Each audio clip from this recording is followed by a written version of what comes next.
எல்லாரும் ஜெபிக்கலாம். ஆண்டவருடைய சமூகத்தில் நம்மை அர்ப்பணித்தவர்களாய் தேவ சமூகத்துக்கு வந்திருக்கிற ஒவ்வொருவரும் தெய்வ பிரசன்னத்தில் ஆண்டவர் நிரப்பி கொண்டு இருக்கிறார். கர்த்தர் நம்ம மத்தியில் உலாவி கொண்டு இருக்கிறார். விசுவாசத்தோடு தெய்வ பிரசன்னத்தை வாஞ்சித்தவர்களாய் ஹல்லேலூயா, ஹல்லேலூயா, ஹல்லேலூயா, ஹல்லேலூயா, ஹல்லேலூயா. என் ஆவியானவரே, உம்மை நன்றியோடு நாங்கள் துதிக்கிறோம், ஸ்தோத்திரிக்கிறோம், ஸ்தோத்திரிக்கிறோம். எங்கள் மத்தியில் உலாவி கொண்டிருப்பவரே அப்பா ஸ்தோத்திரிக்கிறோம். எங்களை ஆண்டவரே அப்பா ஸ்தோத்திரம். எங்கள் இருதயங்களை ஆராய்ந்து அறியும் எங்கள் அன்பு தெய்வமே, உம்மை நன்றியோடு நாங்கள் துதிக்கிறோம் அப்பா. அப்பா ஸ்தோத்திரம், ஸ்தோத்திரம், ஸ்தோத்திரம், ஸ்தோத்திரம், ஸ்தோத்திரம், ஸ்தோத்திரம், ஸ்தோத்திரம். அநேக நேரத்தில் எங்களுடைய சுய பலத்தினால சுய திறமையினால நாங்கள் ஓடி பார்த்தும் செய்தும் அநேக தோல்விகள், ஏமாற்றங்கள் ஆண்டவரே அப்பா எல்லாவற்றிலும் இருந்து கர்த்தர் எங்களை பாதுகாத்து ஆண்டவரே அப்பா ஸ்தோத்திரம். அந்த நிலைமையிலும் கர்த்தர் எங்களோடு கூட இருந்து எங்களை மன்னித்து கர்த்தர் கொடுத்திருக்கிற கிருபைக்காய் நாங்கள் நன்றி செலுத்துகிறோம், நன்றி செலுத்துகிறோம் அப்பா. ஸ்தோத்திரம், ஸ்தோத்திரம், ஸ்தோத்திரம். உடைய சமூகத்தில் வந்திருக்கிறோம் சுவாமி. கர்த்தர் எங்களோடு கூட இடைப்பட வேண்டுமாய் ஜெபிக்கிறோம். இந்த மாலை நேரத்தில் ஆண்டவரே அப்பா எங்கள் இருதயத்தை உம்முடைய சமூகத்தில் முற்றிலுமாய் அர்ப்பணித்து இருதயத்தை ஊற்றி நாங்கள் ஜெபிக்கிறோம் ஆண்டவரே அப்பா ஸ்தோத்திரம். எங்களோடு கூட நீர் பேச வேணுமாய் நாங்கள் ஜெபிக்கிறோம். சிங்காசனத்திற்கு முன்பாக அப்பா நாங்கள் வந்து நிற்கிறோம் ஆண்டவரே. பரம சிங்காசனத்திற்கு முன்பாக உம்முடைய பிள்ளைகளாகிய நாங்கள், உம்முடைய நாமம் தரிக்கப்பட்டவர்களாகிய நாங்கள் ஆண்டவரே அப்பா ஸ்தோத்திர கர்த்தாவே அப்பா உம்மை மகிமைப்படுத்தும்படியாய் ஜெப விண்ணப்பங்களை ஏறெடுக்கும்படியாய் கர்த்தருடைய வாயிலிருந்து வார்த்தைகளை நாங்கள் கேட்கும்படியாய் நாங்கள் வந்து அமர்ந்திருக்கிறோம் அப்பா ஸ்தோத்திரம் ஆண்டவரே. நன்றி தகப்பனே, நன்றி, நன்றி, நன்றி, நன்றி, நன்றி. இந்த நாளிலும் கர்த்தர் எங்களோடு கூட இடைப்படுவீராக, எங்களோடு கூட பேசுவீராக, பரிசுத்த ஆவியானவர் பேசுவீராக அப்பா. உமக்கு நன்றி ஆண்டவரே அப்பா. நீர் ஆண்டவரே அப்பா பேச நினைத்த காரியங்களை கர்த்தர் ஆண்டவரே அப்பா ஸ்தோத்திரம் எங்களோடு கூட இடைப்பட வேண்டுமாய் அப்பா. எங்களுடைய மனதை ஒருநிலைப்படுத்த வேண்டுமாய், சிந்தையை ஒருநிலைப்படுத்த வேண்டுமாய் அப்பா ஸ்தோத்திரம் ஜெபிக்கிறோம். என் இயேசுவை காண என்னுள்ளம் எப்போதுமே என்னில் வாஞ்சிக்குதே. எப்போ அவர் முகம் கண்டு நான் என்னாலும் அவரில் ஜீவிப்பேனோ, என்னாலும் அவரில் ஜீவிப்பேனோ. சொல்லுவோமா? என் இயேசுவை காண என்னுள்ளம் எப்போதுமே என்னில் வாஞ்சிக்குதே. எப்போ அவர் முகம் கண்டு நான் என்னாலும் அவரில் ஜீவிப்பேனோ, என்னாலும் அவரில் ஜீவிப்பேனோ, என்னாலும் அவரில் ஜீவிப்பேனே, என்னாலும் அவரில் ஜீவிப்பேனே.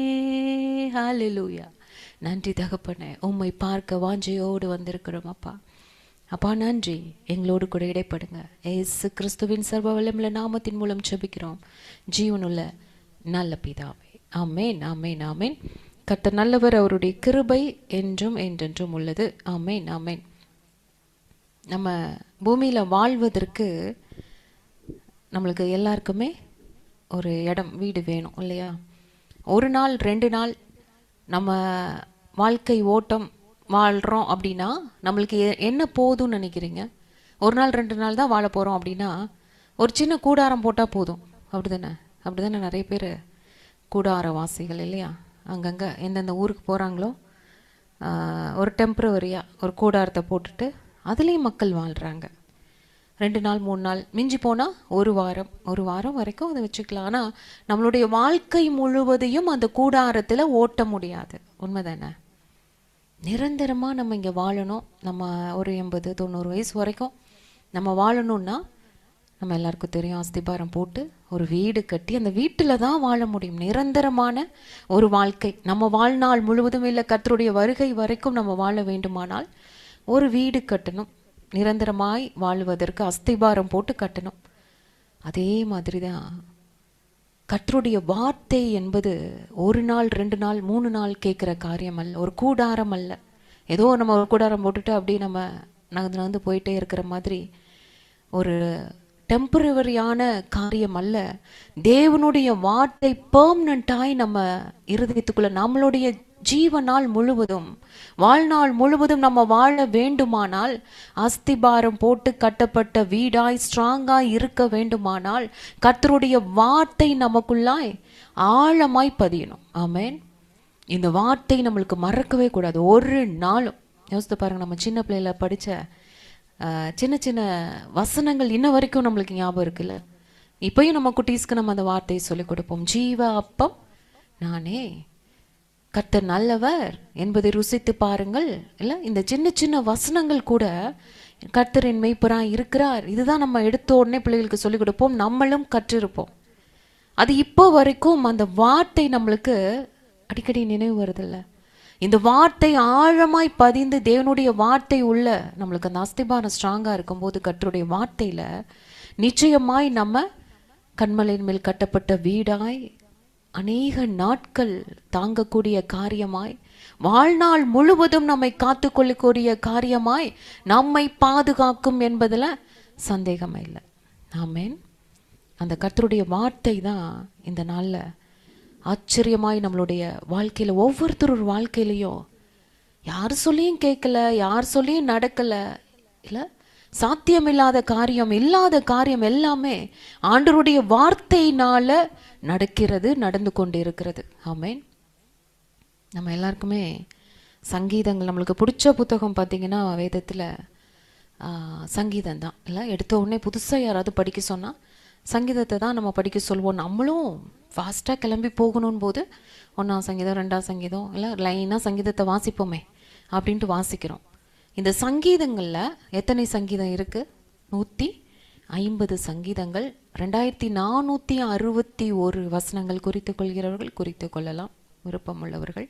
2461 வசனங்கள் இருக்குது. இதில் தாவீதின் சங்கீதம் அப்படின்னு பார்த்தீங்கன்னா நிறைய சங்கீதங்கள், அதில் 73 சங்கீதங்களை தாவீது எழுதியிருக்கிறாரு. ஆசாப் பார்த்தீங்கன்னா 12 சங்கீதங்கள். இது எதுக்காக சொல்கிறேன்னு பின்னாடி சொல்கிறேன். கோராகின் புத்திரர்கள் பார்த்தீங்கன்னா 10 சங்கீதங்கள். சாலமோன் 2 எழுதியிருக்கிறாரு, எர்மோன் 1 எழுதியிருக்காரு, எத்தான் 1 எழுதியிருக்காரு, மோசே 1 எழுதியிருக்காரு. யார் எழுதினார்கள் என்றே பெயர் சொல்லப்படாத சங்கீதங்கள் இருக்கு. ஒரு 50 சங்கீதத்துக்கிட்ட யார் எழுதினாங்கன்னே தெரியல. எஸ்ராவும் எழுதினார் என்று சொல்லப்படுது. இதில் முக்கியமாக பார்த்தீங்கன்னா இந்த 150 சங்கீதங்களை 5 பிரிவுகளாக பிரித்திருக்கிறாங்க. எல்லாமே நம்மளுடைய வேதத்தில் எதுவுமே எந்த ஒரு காரியத்திலையும் கனெக்ஷன் இல்லாமல் இருக்காது. அற்புதமாய் ஒன்னோடு ஒன்று இணைந்ததாய் ஒரு கனெக்ஷன் இருக்கிறதாய் தான் இருக்கும். இதில் பார்த்தீங்கன்னா 150 சங்கீதங்களை 5 பிரிவுகளாக பிரிச்சிருக்கிறாங்க. நம்ம எல்லாருக்கும் தெரியும், நியாயப்பிரமாண புஸ்தகம் தோரா அப்படின்னா 5 ஆகமங்களையும் நம்ம சொல்லுவோம். ஆதி ஆகமம், யாத்திராகமம், லேவியராகமம், எண்ணாகமம், உபாகமம். இந்த 5 பிரிவுகளாக பிரிக்கப்பட்ட சங்கீதங்களை இந்த நியாயப்பிரமாண புஸ்தகங்களுக்கு ஒரு அடையாளமாய் அதை இணைத்து சொல்றாங்க. எப்படின்னா சங்கீதம் 1 - 41 வரைக்கும் முதல் பாகமாய். இது யார் எழுதினது அப்படின்னா சங்கீதம் 1 - 41 தாவீது எழுதினாரு. இதை எதற்கு மேட்ச் பண்ணி சொல்றாங்கன்னா ஆதி ஆகமத்துக்கு சொல்றாங்க. நீங்க படிக்கும்போது ஆவியானவர் உங்களுக்கு உணர்த்துவார். ஆமா, இதில் அந்த 1 - 41 வரைக்கும் நீங்கள் படிக்கும்போது ஆதி ஆகமத்தில் இருக்கக்கூடிய காரியங்களை அடையாளப்படுத்தி, அதாவது மனித வாழ்க்கைக்கு நம்மளுடைய வாழ்வியலுக்கு அடையாளமாய் இந்த சங்கீதங்கள் இருக்குது அப்படிங்கிறத அழகாக அங்கே ஆவியானவர் எழுதி வச்சிருக்காரு. அடுத்து 42 - 72 வரைக்கும் 2வது பாகம். இது எதை குறிக்கிறது அப்படின்னு சொன்னால் விடுதலையை குறிக்கிறது, ரட்சிப்பை குறிக்கிறது. அப்போ எதுக்கு அடையாளமாய் பழைய ஏற்பாட்டில் சொல்லப்படும் யாத்ராகமம், அங்கே இருக்கக்கூடிய ஆசரிப்பு கூடாரம், அதில் இருக்கக்கூடிய ஆண்டவருக்கு செய்ய சொன்ன காரியங்கள், இது எல்லாமே கட்டளைகள், இது எல்லாமே ஒரு இந்த சங்கீதங்களில் அடங்கியிருக்கு. விடுதலை குறித்து, ஒரு ரட்சிப்பை குறித்து, அவர்கள் பார்வோன்றிருந்து விடுதலையாகி வந்த காரியங்கள், இது எல்லாமே இந்த சங்கீதத்துக்குள்ளே அடங்கியிருக்கு. அடுத்து பார்த்தீங்கன்னா 73லேருந்து 89 வரைக்கும் 3வது பாகம். இதில் எந்த ஆகமத்தை குறிக்குதுன்னா லேவியர் ஆகமம். ஏன்னா இதில் ஆலயத்தை குறித்து, பரிசுத்த ஊழியத்தை குறித்து லேவியர் ஆகமத்தில் நம்ம பார்க்குறோம். பரிசுத்த ஊழியம், ஆசரிப்பு கூடாரத்தில். இங்கே இந்த சங்கீதங்களுக்குள்ளே இருக்கிற காரியங்கள் எல்லாமே விசித்திரமானது. ஆலயத்தை குறித்ததான காரியங்கள் எழுதப்பட்டிருக்கிறது. எவ்வளோ ஆச்சரியமாக இருக்குது பாருங்களேன். அடுத்து 90ஆம் சங்கீதத்திலேருந்து 106 வரைக்கும் பார்த்தீங்க அப்படின்னா 4வது பாகமாய் இது வந்து எண்ணாகமத்தோடு இணைக்கப்படுது. அதில் தேவனை ஆராதிப்பது, ஆளுகை செய்வது குறித்து அங்கே ஆச்சரியமாய் சொல்லப்படுகிறது. 107லேருந்து 150 வரைக்கும் 5வது பாகம். இது வந்து உபாகமத்தோடு இணைக்கப்படுது. இதில் தேவ வார்த்தை மட்டும் உபதேசங்களாய் தேவ வார்த்தை மட்டும் பிரதானப்படுத்தி இங்கே கொடுக்கப்பட்டிருக்கிறது. இந்த 5 ஆகமங்களும் இந்த 150 சங்கீதங்களுக்குள் அடங்கியிருக்கு. ஹல்லேலூயா. முக்கியமாக நம்மளுக்கு பெரிய சங்கீதம் அப்படின்னா டக்குன்னு சொல்லிடுவோம் 119, சின்ன சங்கீதம் 117, மூல வாக்கியம் அப்படின்னு பார்த்தீங்கன்னா சங்கீதம் 21. நம்ம இது எல்லாமே நம்மளுக்கு தெரியும். சங்கீதத்தில் பார்க்கக்கூடிய 4 காரியங்கள் என்ன அப்படின்னா, பாடல் இருக்கும், ஜெபங்கள் இருக்கும், தீர்க்க தரிசனங்கள் இருக்கும், மனம் திரும்புதல் இருக்கும். இந்த 4 காரியமும் இதுக்குள்ள அடங்கி இருக்கும். முக்கியமான சங்கீதங்கள் நம்மளுக்கு மனப்பாடம் செய்ய சொல்லுகிற சங்கீதங்கள் 23, 121, 42, 103, 127, 1ஆம் சங்கீதம், 18ஆம் சங்கீதம், 51, 91, 118. ஹல்லேலூயா. இந்த 118ஆம் சங்கீதத்துக்கு ஒரு ஸ்பெஷல் இருக்கு.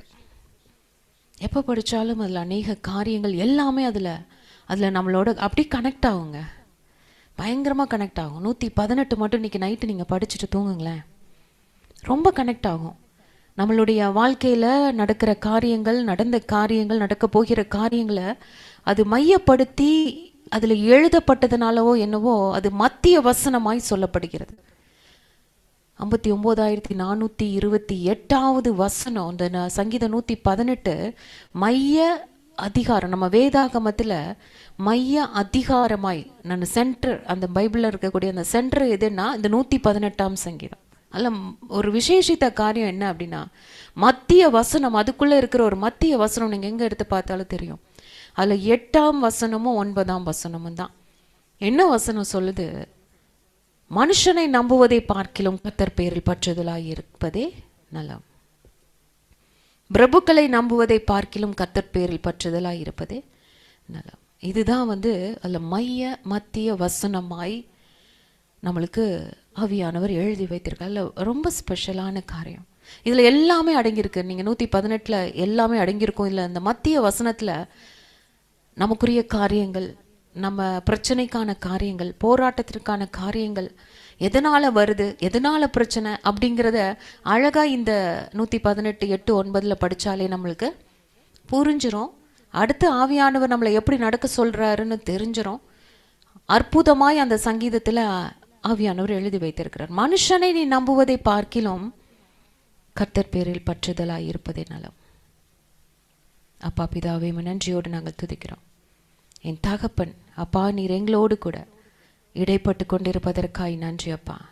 உம்முடைய வார்த்தை ஜீவன் உள்ளது, வல்லமை உள்ளது, பலன் உள்ளது. ஆண்டவரே அப்பா ஸ்தோத்திரம். எங்களோடு கூட பேச போகிற வார்த்தைக்காய் நன்றி அப்பா. அப்பா நீங்கள் ஆவியானவர் சொல்கிறீங்க, மனுஷனை நம்புவதை பார்க்கலாம் கர்த்தர் பேரில் பற்றுதலாய் இருப்பதே நலம். பிரபுக்களை நம்புவதை பார்க்கலாம் கர்த்தர் பேரில் பற்றுதலாய் இருப்பதே நலம். ஆவியானவர் எதற்காக இந்த வார்த்தையை, அது மத்திய வசனத்தில் கர்த்தர் நீர் எழுதி வைத்திருக்கீங்க. எங்கள் நீங்கள் கொடுத்திருக்கிற வேதாகமத்தில் மைய பகுதியில் இருக்கிற அந்த மைய அதிகாரத்தில் ஆண்டவரே, அது சென்டர் ஆஃப் த ஆண்டவர் வேர்சஸ் என்னன்னா இந்த காரியத்தை கர்த்தர் நீர் எழுதி வைத்திருக்கிறீங்க. நன்றி தகப்பனே. அப்பா ஸ்தோத்திரம். எங்களோடு கூட இடைப்படுங்கப்பா. நன்றியோடு நாங்கள் துதிக்கிறோம், ஸ்தோத்தரிக்கிறோம். இயேசுவின் நாமத்தில் பிதாவே, ஆமென், ஆமென், ஆமென். மனுஷனை நம்புவதை பார்க்கிலும் கர்த்தர் பேரில் பற்றுதலாய் இருப்பதே நலம். பிரபுக்களை நம்புவதை பார்க்கிலும் கர்த்தர் பேரில் பற்றுதலாய் இருப்பதே நலம். ஆண்டவர் நம்ம எல்லாட்டையும் எதிர்பார்க்கிற காரியம், சொல்கிற காரியம் என்ன அப்படின்னா, நீ யாரையும் எதற்காகவும் எந்த சூழ்நிலையிலும் நம்பாத. உன்னுடைய நம்பிக்கை கர்த்தராக இயேசு கிறிஸ்துவின் மேல மட்டும்தான்ப்பா இருக்கணும். இன்னைக்கு குடும்பத்துல அநேக பிரச்சனைகளுக்கு காரணம் யோசித்து பாருங்க. நான் அவங்கள நம்பினேன், இவங்கள நம்பினேன், அவங்க கொடுப்பாங்கன்னு நம்பினேன், அவங்க பேசுவாங்கன்னு நம்பினேன், வாங்கி தருவாங்கன்னு நம்பினேன், இல்லை பெரிய பெரிய தலைவர்களை நம்பினேன். எல்லாவற்றிலும் நம்மளுக்கு அந்த தோல்வி, ஏமாற்றம், பிரச்சனைகள், போராட்டங்களுக்கு ஒரு மையமான காரியம் என்னன்னா மனுஷனை நம்புறதான். அதனாலதான் ஆண்டவர் வந்து மத்தேயுல சொல்லுவாரு, மனுஷரை குறித்து எச்சரிக்கையா இருங்கள். இந்த வார்த்தை எனக்கு கடந்த ஒரு வாரமா வந்துட்டே இருக்கு, ஏன்னே தெரியல. மனுஷரை குறித்து எச்சரிக்கையா இருங்கள். ஆவியானவர் இந்த வார்த்தையை சொல்லிட்டே இருக்காரு, திரும்ப திரும்ப திரும்ப திரும்ப சொல்லிட்டே இருக்காரு. ஆமேன். மனிதர்கள் என்று யாரையெல்லாம் நினைக்கிறீர்களோ, பார்க்கிறீர்களோ, அவர்கள் யாரையும் நம்பாத, அவர்களை குறித்து நீ எச்சரிக்கையா இரு. ஹல்லேலூயா. நம்மளே இந்த வார்த்தையை நம்ம இருதயத்தில் எழுதிக்கணும். மனுஷரை குறித்து எச்சரிக்கையா இரு. என் ஆத்துமாவே மனிதரை குறித்து எச்சரிக்கையா இரு. நான் தேவன் சொல்லிட்டாரு. ஆமென். நம்மளுடைய ஆண்டவராக இயேசு கிறிஸ்து தம்முடைய சீஷர்களை பார்த்து கற்றுக் கொடுத்த வார்த்தைகள் இவைகள். தெளிவா ஆண்டவரே சொல்லியிருக்கார். இயற்கையை பார்த்து நீ பயப்படாத, காற்றையும் கடலையும் பார்த்து நீ பேசு, இறையாதே, அமைதலாயிரு அப்படின்னா அது கீழ்ப்படியும். நீ அதை பார்த்து பயப்படாத. அதிகாரிகளுக்கு அதிகாரங்களுக்கு கீழ்ப்படி, ஆனா பயப்படாத. ஏன்னா சரீரத்தை அழிக்க வருகிறவர்களுக்கு நீ பயப்படக்கூடாது. அதை விட பிசாசை கண்டு நீ பயப்படாத, எதிர்த்து நில, அப்பா ஓடி போயிடுவான். இவ்வளோ சொன்ன ஆண்டவர் மனுஷனை குறித்து மட்டும் அன்று சொல்லும்போது எப்படிப்பட்ட ஒரு வார்த்தையை சொல்றார் பாருங்களேன். மனுஷனை குறித்து எச்சரிக்கையாயிரு. மனிதர்கள் என்றால் நம்மளுடைய குடும்பத்தில் ஆரம்பிச்சு நம்மளுடைய உறவுகள், நண்பர்கள், ஊழியர்கள், யாரா இருந்தாலும், தலைவர்கள் யாரா இருந்தாலும், அவன் மனுஷனா இருக்கிறான் என்றால் நீ எச்சரிக்கையாயிரு. இன்னொரு காரியத்தை ஆண்டவர் வந்து அழுத்தமா சொல்லியிருப்பார். நம்மளாம் யார்? மனுஷர்கள் தானே. நம்மை குறித்தே நீ எச்சரிக்கையா, நம்மை குறித்தே எச்சரிப்பா இருக்கணும். எப்போ நம்ம மாறுவோம் யோசித்து பாருங்க. பல விதங்களில் நம்ம ரியாக்ட் பண்றோம். ஆண்டவர் சொல்ற, உன்னை நீயே வஞ்சிக்காதபடி, உன்னை ஞானின் எண்ணாதபடி, உன்னை நீயே வஞ்சிக்காதபடி நீ எச்சரிக்கை, ஜாக்கிரதையாயிரு. உனக்கு நீயே ஜாக்கிரதை. ஒரு ஊழியர் சொல்லுவாரு, என்கிட்ட இருந்து என்ன காப்பாத்துங்கப்பா. அவருடைய பிரேயர் அதுதான், என்கிட்ட இருந்து என்ன காப்பாத்து. ஏன்னா மனுஷிக குணம் எல்லாருக்குமே இருக்கு. திடீர்னு நம்ம டெரர் ஆயிரும், திடீர்னு வேற மாதிரி ரியாக்ட் பண்றோம். அதுக்கப்புறம் உட்காந்து யோசிக்கும் போது, நான் ஏன் இப்படி பண்ணேன், நான் ஏன் இப்படி செஞ்சேன், நான் ஏன் இப்படி பேசினேன், நான் ஏன் இப்படி பொய் சொன்னேன். இல்லை, அநேக நேரத்தில் நம்மளுக்கு அந்த குழப்பங்கள், அந்த காரியங்கள் நம்மளுக்கு பிடிக்காம போகுது. உடனே பவுல் சொன்ன மாதிரி சொல்லிடுறோம், நான் விரும்புகிறத செய்யலப்பா, விரும்பாததே தான் செஞ்சிட்டு இருக்கிறேன், என்னை மன்னிச்சிருங்க ஆண்டவரே. அநேக நேரத்தில் நம்ம ஆண்டவரிடத்தில் நம்ம சொல்கிற காரியங்கள் நம்மளே நம்ம நம்பக்கூடாதுன்னா, நம்ம கூட இருக்கிறவங்க, மனிதர்களாய் நம்ம பார்க்கிற ஒவ்வொருத்தரும், இல்லை அது யார் வேணா இருக்கலாம், கணவனாக இருக்கலாம், மனைவியாக இருக்கலாம், அப்பாவாக இருக்கலாம், அம்மாவாக இருக்கலாம், பிள்ளைகளாக இருக்கலாம். இல்லை இவங்க ரொம்ப நல்லவங்க சிஸ்டர், எனக்கு ரொம்ப அப்படியே அருமையானவங்க, ரொம்ப க்ளோஸ் ஆனவங்க, விசுவாசிகளாக இருக்கலாம், ஊழியக்காரர்களாக இருக்கலாம். யாரா இருந்தாலும் நீ எச்சரிப்பா இரு. மனிதன் வந்துட்டாலே அந்த இடத்துல நீ ஜாக்கிரதையா இருன்னு ஆவியானவர் கற்றுக் கொடுக்கிறார். இந்த உண்மை தெரியாததுனால தான் ரட்சிக்கப்பட்டு மிகப்பெரிய கிறிஸ்தவர்கள் என்று, ஆவிக்குரிய கிறிஸ்தவர்கள் என்று சொல்லப்படுகிறவர்கள் கிட்ட நம்ம ஏமாந்து வருத்தப்பட்டு கொண்டு இருக்கிறோம். உண்மைதானே சிஸ்டர்? பார்க்கும்போது பேசும்போது என்ன அருமையா பேசுறாங்க. கிறிஸ்துவை அப்படியே தரித்தவர்களைப் போல, பரிசுத்தவான்களைப் போல, நீதிமான்களைப் போல, கர்த்தரிடத்திலிருந்து நேரடியா இறங்கி வந்தவர்களைப் போல தெரிந்தாங்க, இல்ல? ஆனா அதுக்கப்புறம் தான் தெரிஞ்சது, ஒரு ஆட்டுத்தோல் போத்தி கொண்டு வந்த உங்கள் ஓநாய்கள், தோட்டத்தில் நுழைந்த வலு சர்ப்பங்கள்னு சொல்லிட்டு ஒரு ஊழியர் சொன்னாரு. நான் ஊழியத்திற்கு வந்த பின்பு நான் இந்த கிறிஸ்தவ மக்களை பார்த்து பார்த்து, இவங்களே இப்படி இருக்காங்களே. அநேகர் நம்ம நினைச்சிருக்கோம்ல, கிறிஸ்துவை தரித்தவர்கள் என்று சொல்றாங்க, கிறிஸ்தவர்கள் தான் எதிரியா இருக்கிறாங்க, இல்ல? மோசே போய் பார்க்கும்போது 2 எபிரேயன் தான் சண்டை போட்டுட்டு இருந்தாங்க. அவரே யோசிக்கிற, என்னப்பா நீ எகிப்தியன் எபிரேயன் சண்டை வந்துச்சு, விலைக்கு விட்டாச்சு, சரி ஓகே, நீங்க 2 பேரும் எதுக்கு நீங்க இப்படி சண்டை போடுறீங்க? இன்னைக்கு அப்படித்தானே நிலைமை இருக்கு. கிறிஸ்தவர்களுக்கு எதிரியே கிறிஸ்தவர்கள் தான். இப்படி இருக்காங்களே, தேவனை அறியாத ஜனங்கள் கூட பரவாயில்லையே, கர்த்தரை அறிந்தும் தேவ பயம் இல்லாம துணிகரமாய் பாவங்களை செய்கிற ஜனங்களை, ஏமாற்றுகிற மக்களை பார்த்தே நான் ஊழியத்தை விட்டு போய்விடலாம்லாம் நினைச்சேன். எல்லாம் பண ஆசை, பொருளாசை, இச்சைகள், ஏமாற்று பேர்வழிகள், தந்திரமானவர்களாக இருக்கிறாங்க. இன்னைக்கு ஒன்று பேசுகிறாங்க, நாளைக்கு ஒன்று பேசுகிறாங்க. நான் எப்போ சொன்னேன்னு கேட்குறாங்க.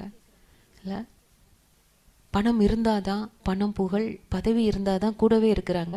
இளையகுமாரன் ஸ்டோரியிலே நம்ம பார்த்துருக்கோம். எல்லாம் இருந்தாதான், வசதி வாய்ப்புகள் அழகு எல்லாம் இருந்தாதான் நம்ம பின்னாடி ஒரு கூட்டம் வருது. ஒன்றும் இல்லைன்னு தெரிஞ்சிருச்சுன்னா எல்லாம் நம்மளை வந்து கழட்டி விட்டு ஓடிடுறாங்க. உண்மைதானே? உலகமே தந்திரம் உள்ளவர்களாய் மாறிட்டாங்க. அது கிறிஸ்தவர்களும் விதி வழக்கல்ல.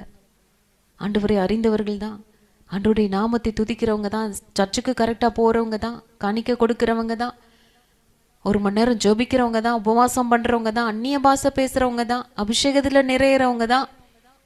இன்னைக்கு அநேகம் பேர் ஏமாற்று பேர் வழிகளாய் இல்லை, எவ்வளோ காரியங்களை நம்ம கேட்குறோம். ஒருத்தர் சொன்னார், நான் ஒரு ஊழியர் அப்படின்னு சொல்லிட்டு ரொம்ப நல்லா பழகினார். நான் வண்டி வேணும் சார், அது நான் கொடுத்துருவேன் அப்படின்னு சொல்லி வாங்கிட்டு போனவர் தான். அதை கொண்டு போய் வித்துட்டாரு, திருப்பி கொடுக்கவே இல்லை. எத்தனை காரியங்கள் ஊழியர்கள் நம்பி ஏமாந்த காரியங்கள் எத்தனை இல்லை. அதுக்கு தான் ஆண்டவரே சொல்லிட்டாரு, இப்படிப்பட்ட மனிதர்களை நீங்கள் சந்திப்பீங்கப்பா, உங்கள் வாழ்க்கைக்குள் வருவார்கள் இல்லை என்று அறிந்துதான் கர்த்தர் சொல்கிறார். மனுஷரை குறித்து எச்சரிக்கையாயிரு. வேதம் சொல்லுது, யோவான் 2:24-25, அப்படி இருந்தும் இயேசு எல்லாரையும் அறிந்திருந்தபடியால் அவர்களை நம்பி இணங்கவில்லை. ஆமென். இந்த வார்த்தை திரும்ப திரும்ப திரும்ப வந்துட்டே இருந்தது. இந்த காரியத்தை ஆண்டவர் சொல்லிட்டாரு, மனுஷரை குறித்து எச்சரிக்கையாயிருன. அப்போ ஆண்டவர் எப்படி இருந்திருப்பாருன்னு யோசிக்கும் பொழுது சடனாக இந்த அதிகாரத்தை ஆண்டவர் காண்பித்தார். யோவான் 2 இருக்குல்ல, எல்லாரையும் அறிந்திருந்தபடியால் அவர், ஏன்னா ஆவியானவர் சொல்லிடுவார்ல, ஆவியானவர் கூடயே இருந்தார்ல, ஆண்டவர் கூடயே தானே இருந்தார். அப்போ யார் இப்போ பேசுகிறாங்க வர்றாங்க எல்லாரையும் பார்க்கும்போது ஏசப்பாக்கு தெரிஞ்சிரும்ல. அப்பேற்பட்ட அந்த பகுத்தறியும் ஆவியை நம்ம இன்னைக்கு பெற்றுக்கொள்ள வேண்டும் என்று ஆவியானவர் விரும்புகிறார். மனுஷனுக்குள் இருப்பதை அவர் அறிந்திருந்தபடியால் மனுஷரை குறித்து ஒருவரும் அவருக்கு சாட்சி கொடுக்க வேண்டியதாக இருக்கவில்லை. ஆமென். நம்ம ஒருத்தட்ட போய் ஒரு மனுஷங்கள்ட்ட நம்ம ஃப்ரெண்ட் ஆகணும்னா நம்மளை குறித்து எத்தனை காரியங்களை சொல்கிறோம். நான் நல்லவங்க, நான் நல்லவன், நான் பயங்கரமான ஆள், நான் அப்படி படிச்சிருக்கேன், இப்படி படிச்சிருக்கேன் இல்லை, என்னை நம்பி நீங்கள் கொடுக்கலாம், நம்பி ஒரு கடையில் போனாலுமே எப்படி நம்மளை வந்து ஒரு பயங்கரமாக கேன்வாஷ் பண்ணுறாங்க. அது அப்படி இருக்கும் இப்படி இருக்கும். ஒரு பொருள் எடுத்துட்டாலும் சரி, இல்லை ஒரு காரியத்தில் வந்து நம்ம இந்த இன்சூரன்ஸ் காரியத்தில் எல்லா விதத்திலையும் நம்மளை வந்து அப்படியே நம்ப வச்சு அப்படியே பணம் பார்த்திங்கன்னா அடுத்த வருஷத்தில் அப்படியே டபுள் ஆயிரும், ட்ரிபிள் ஆயிரும். எவ்வளவு காரியங்களை மனிதர்கள் வந்து சொல்கிறாங்க. அவங்களால முடிஞ்ச அளவுக்கு எப்படியாவது இந்த மனுஷனுக்குள்ளே ஒரு நம்பிக்கை கொண்டு வரணும். நம்பிக்கை வந்துருச்சுன்னா ஆட்டோமேட்டிக்காக அவங்க பணத்தை கொடுக்க ஆரம்பிச்சிருவாங்க, பொருளை கொடுக்க ஆரம்பிச்சிருவாங்கன்னு சொல்லிட்டு இல்லையா.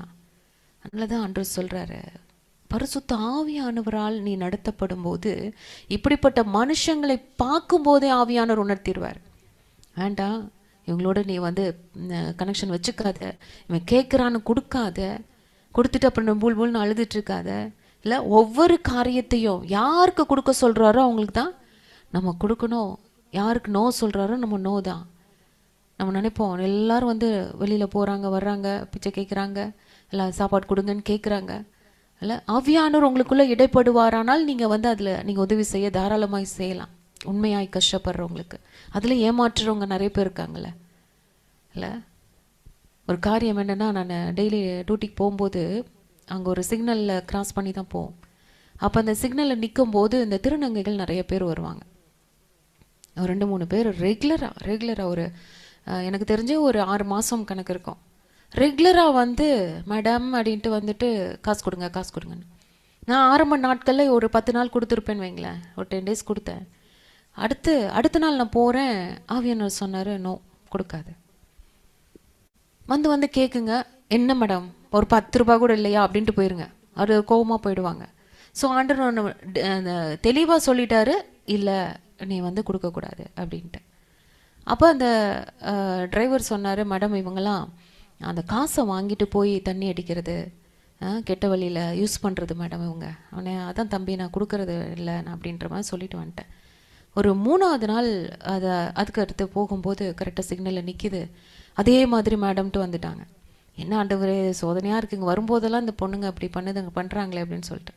உடனே அப்புறம் கேட்கும்போது இல்லை அப்படின்னு. உடனே அது அப்படி திட்டிட்டு போகுது. பயங்கரமாக வந்து திட்டிட்டு போகுது. இவங்களுக்குலாம் வந்து இந்த காசு கொடுக்காதவங்களுக்குலாம் கை கால்லாம் விளங்காமல் போயிட்டோம் அப்படின்னு சொல்லி சாபம் வேற போட்டுட்டு திட்டிட்டு போகுது. எனக்கு மனசு உடனே சோர்வாயிடுச்சு. என்னப்பா இப்படி பேசிட்டு போகுதுங்களே அப்படின்னு. உடனே அந்த டிரைவர்ஸ் அப்பெல்லாம் பேசாதீங்க அப்படின்னு சொல்லி அவரும் சத்தம் போட்டு அனுப்புகிறார். அவ்வளோ சத்தமாக கத்திட்டு பேசிட்டு போகுதுங்க. காசு ஒரு 10 ரூபா கூட இல்லை இவங்கள்ட்டலாம் அப்படின்னு சொல்லிட்டு திட்டிட்டு போகுது. எனக்கு மனசு ரொம்ப அப்படி வேதனையாக இருக்கும்போது நான் ஆண்டோட்ட பேசிகிட்டே போகிறேன். என்னப்பா நீங்கள் நோ சொன்னனால தானே நான் கொடுக்கல, பாரு எப்படி திட்டிட்டு போகுதுங்க பாருங்கப்பா அப்படின்னு சொல்லிட்டு நான் ஆண்டோட்ட எப்போயுமே நான் பேசிகிட்டே போவேன் எங்கே போனாலும். ஸோ அப்படி பேசிட்டு போயாச்சு. அடுத்த நாள் வரும்போது எனக்கு அந்த இடம் வரும்போதே எனக்கு ஒரு மாதிரி இருக்குது. என்ன ஆண்டவரே, திரும்பவும் இதுக்கு மொத்த பார்க்கணும், திரும்ப நான் நீங்கள் நோன்னுவீங்க, நானும் நோனுவேன், என்னை திரும்பவும் திட்டுறதுக்கா, திட்டு வாங்க வைக்கிறதுக்குன்னே நீங்கள் இந்த இடத்துக்கு கூட்டு இப்போ வேறு இடத்துல சுற்றி வேறு வழி போனாலும் இதுங்களுக்கு பயந்துட்டு போகிற மாதிரி இருக்கும். ஒன்று இன்னொன்று வந்து ரொம்ப சுற்று, அது போய் அங்கே கிளினிக் போகிறதுக்கு ரொம்ப தூரம். ஸோ என்னப்பா பண்ணுறதுன்னு நினச்சிட்டே வந்து நிற்கிறேன். காணோம். அடுத்த நாளே காணோம். அடுத்த நாள் வருவாங்க. நான் ரொம்ப எதிர்பார்க்குறேன் எக்ஸைட்டாக, இன்றைக்கி வருவாங்களா இன்றைக்கி வருவாங்களா இன்றைக்கி வருவாங்க. இப்போ வரைக்கும் ஒரு 7 மாதத்துக்கிட்டே ஆயிடுச்சு. காணவே காணோம். என்னைக்கு வந்து அன்னைக்கு சத்தம் போட்டுட்டு அன்னைக்கு போச்சுங்களோ அடுத்த நாள்லேருந்து அவங்கள அங்கே அந்த சிக்னலை காணவே காணோம். ஒருத்தர் கூட இல்லை. நான் இப்போ எனக்கு என்னன்னா ஆராய்ச்சி பண்ணிட்டு இருக்கேன், எங்கே போனாங்க அன்னைக்கு கேட்கும்போது அந்த எல்லாத்தையும் விரட்டி அடிச்சிட்டாங்க, யாரும் இருக்கக்கூடாதுன்னுட்டு அப்படின்னு சொல்லிட்டு ஒரு டிரைவர் சொன்னார். எங்கே போனாங்கன்னே தெரியல. நம்ம நினைக்கிறோம் நம்ம பரிதாபப்பட்டு நம்ம கொடுக்குறோம், நிறைய காரியங்கள் நம்ம செய்கிறோம், மனுஷர்களுக்கு உதவி செய்யணும், கரெக்டு தான். அதே நிமிஷம் இது கர்த்தர் சொல்லி நம்ம செய்கிறோமா? பரிதாபப்பட ஐயோ கேட்குறாங்களே கொடுக்கலாமா வேண்டாமா? ஆவியானவரே நீங்கள் சொல்லுங்கப்பா. இல்லை இப்போ நீங்கள் ஒரு பயங்கரமான ஒரு பட்டையை அடிச்சுட்டு உத்திராட்ச மாலையை போட்டுக்கிட்டு ஒருத்தர் வந்து நின்று அம்மா தாயை பசிக்குதுன்னு வந்து கேட்டால் நீங்கள் எடுத்து கொடுத்துருவீங்களா? நம்ம என்ன பண்ணுவோம், ஐயோ இது என்ன சாத்தா அம்மாதி வந்து நிற்கிறார் அப்படின்ட்டு பயங்கரமாக நம்ம என்ன பண்ணுவோம், கொடுக்க மாட்டோம், அதெல்லாம் பண்ணுவோம்ல, யோசிப்போம்ல. ஆனால் அந்த நேரத்தில் நீங்கள் ஆவியானவர்கிட்ட கேட்டு பாருங்க, ஆவியானவரே நான் கொடுக்கலாமா வேணாமா? உண்மையாகவே அவர் பசியோட ரொம்ப கஷ்டத்தில் இருக்கிறாருன்னா ஆண்டவரே சொல்லுவார், நீ கொடுக்கறதுனால உன் கையிலேருந்து அந்த காசு போகும்போது ஒரு அபிஷேகத்தோடு அங்கே போகும். நிச்சயமாக அந்த மனுஷனுக்கு ஒரு ரட்சிப்பு வரும். அதே நிமிஷம் அவருக்கு ஒரு உதவியாகவும் இருக்கும். சில நேரத்தில் நம்ம நோன்ட்டு வந்துடுவோம். ஒவ்வொரு காரியமும் யாருக்கு உதவி செய்யணும், எந்த மனுஷனுக்கு நம்பி நம்ம கொடுக்கணும் செய்யணும், இந்த ஒவ்வொரு காரியத்தையும் ஆவியானவர் தான் வழி நடத்த முடியும். ஆமேனா? ஏசாமிக்குள்ள ஏசப்பாக்குள்ள ஆவியானவர் இருந்ததுனால தான் யாரை பார்த்து எல்லாரையும் அவர் நம்பவே இல்லையே. இவன் உண்மையாக ஜபத்துக்கு வரான்ப்பா, உண்மையாக தேடி வரான்ப்பா, இவன் உண்மையாக நம்மளுடைய வார்த்தைக்கு வரான்ப்பா, பார்த்தா தெரிஞ்சிரும்ல. யாரெல்லாம் உண்மையாக வசனத்துக்கு கீழ்ப்படிஞ்சு தாகத்தோடு வாஞ்சையோடு வராங்க, யாரெல்லாம் வேடிக்கை பார்க்க வராங்க, யாரெல்லாம் உலக காரியத்துக்கு வராங்க, அது அந்த காரியத்துக்கு மட்டும் வர்றாங்க, யாரெல்லாம் வந்து குற்றம் கண்டுபிடிக்க வர்றாங்க. ஆமென். அப்படி வரும் பொழுது ஆண்டவருக்கு தெரிஞ்சிடும் எப்படிப்பட்ட காரியத்தில் இருக்கிறாங்க. அதே மாதிரி நம்ம குடும்பத்தில் இருக்கிறவங்களும் எப்படிப்பட்ட காரியத்தோடு நம்மள்ட்ட பேசுகிறாங்க.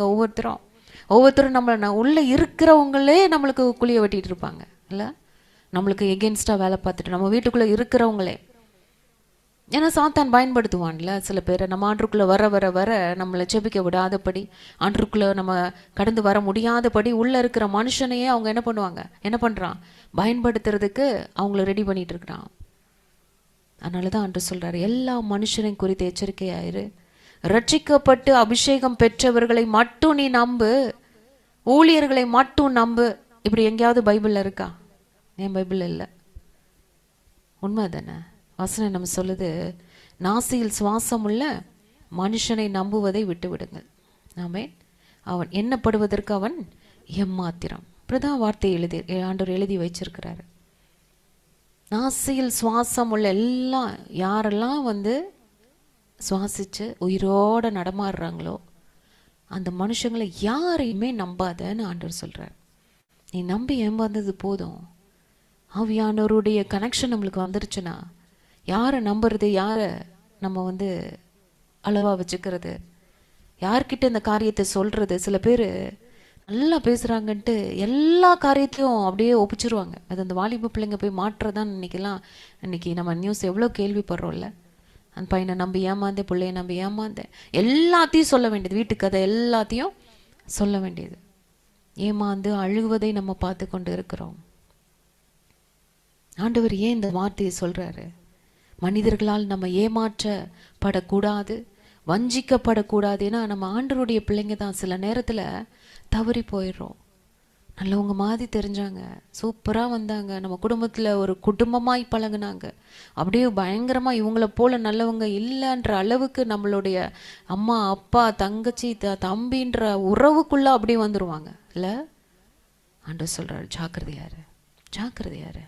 எந்த உறவும் ஆண்டவர் ஆண்டோடைய சித்தம் இல்லாம நம்ம குடும்பத்துக்குள்ளேயோ எதுக்குள்ளேயோ நம்ம ஐக்கியப்படக்கூடாது என்று ஆவியானவர் சொல்றார்.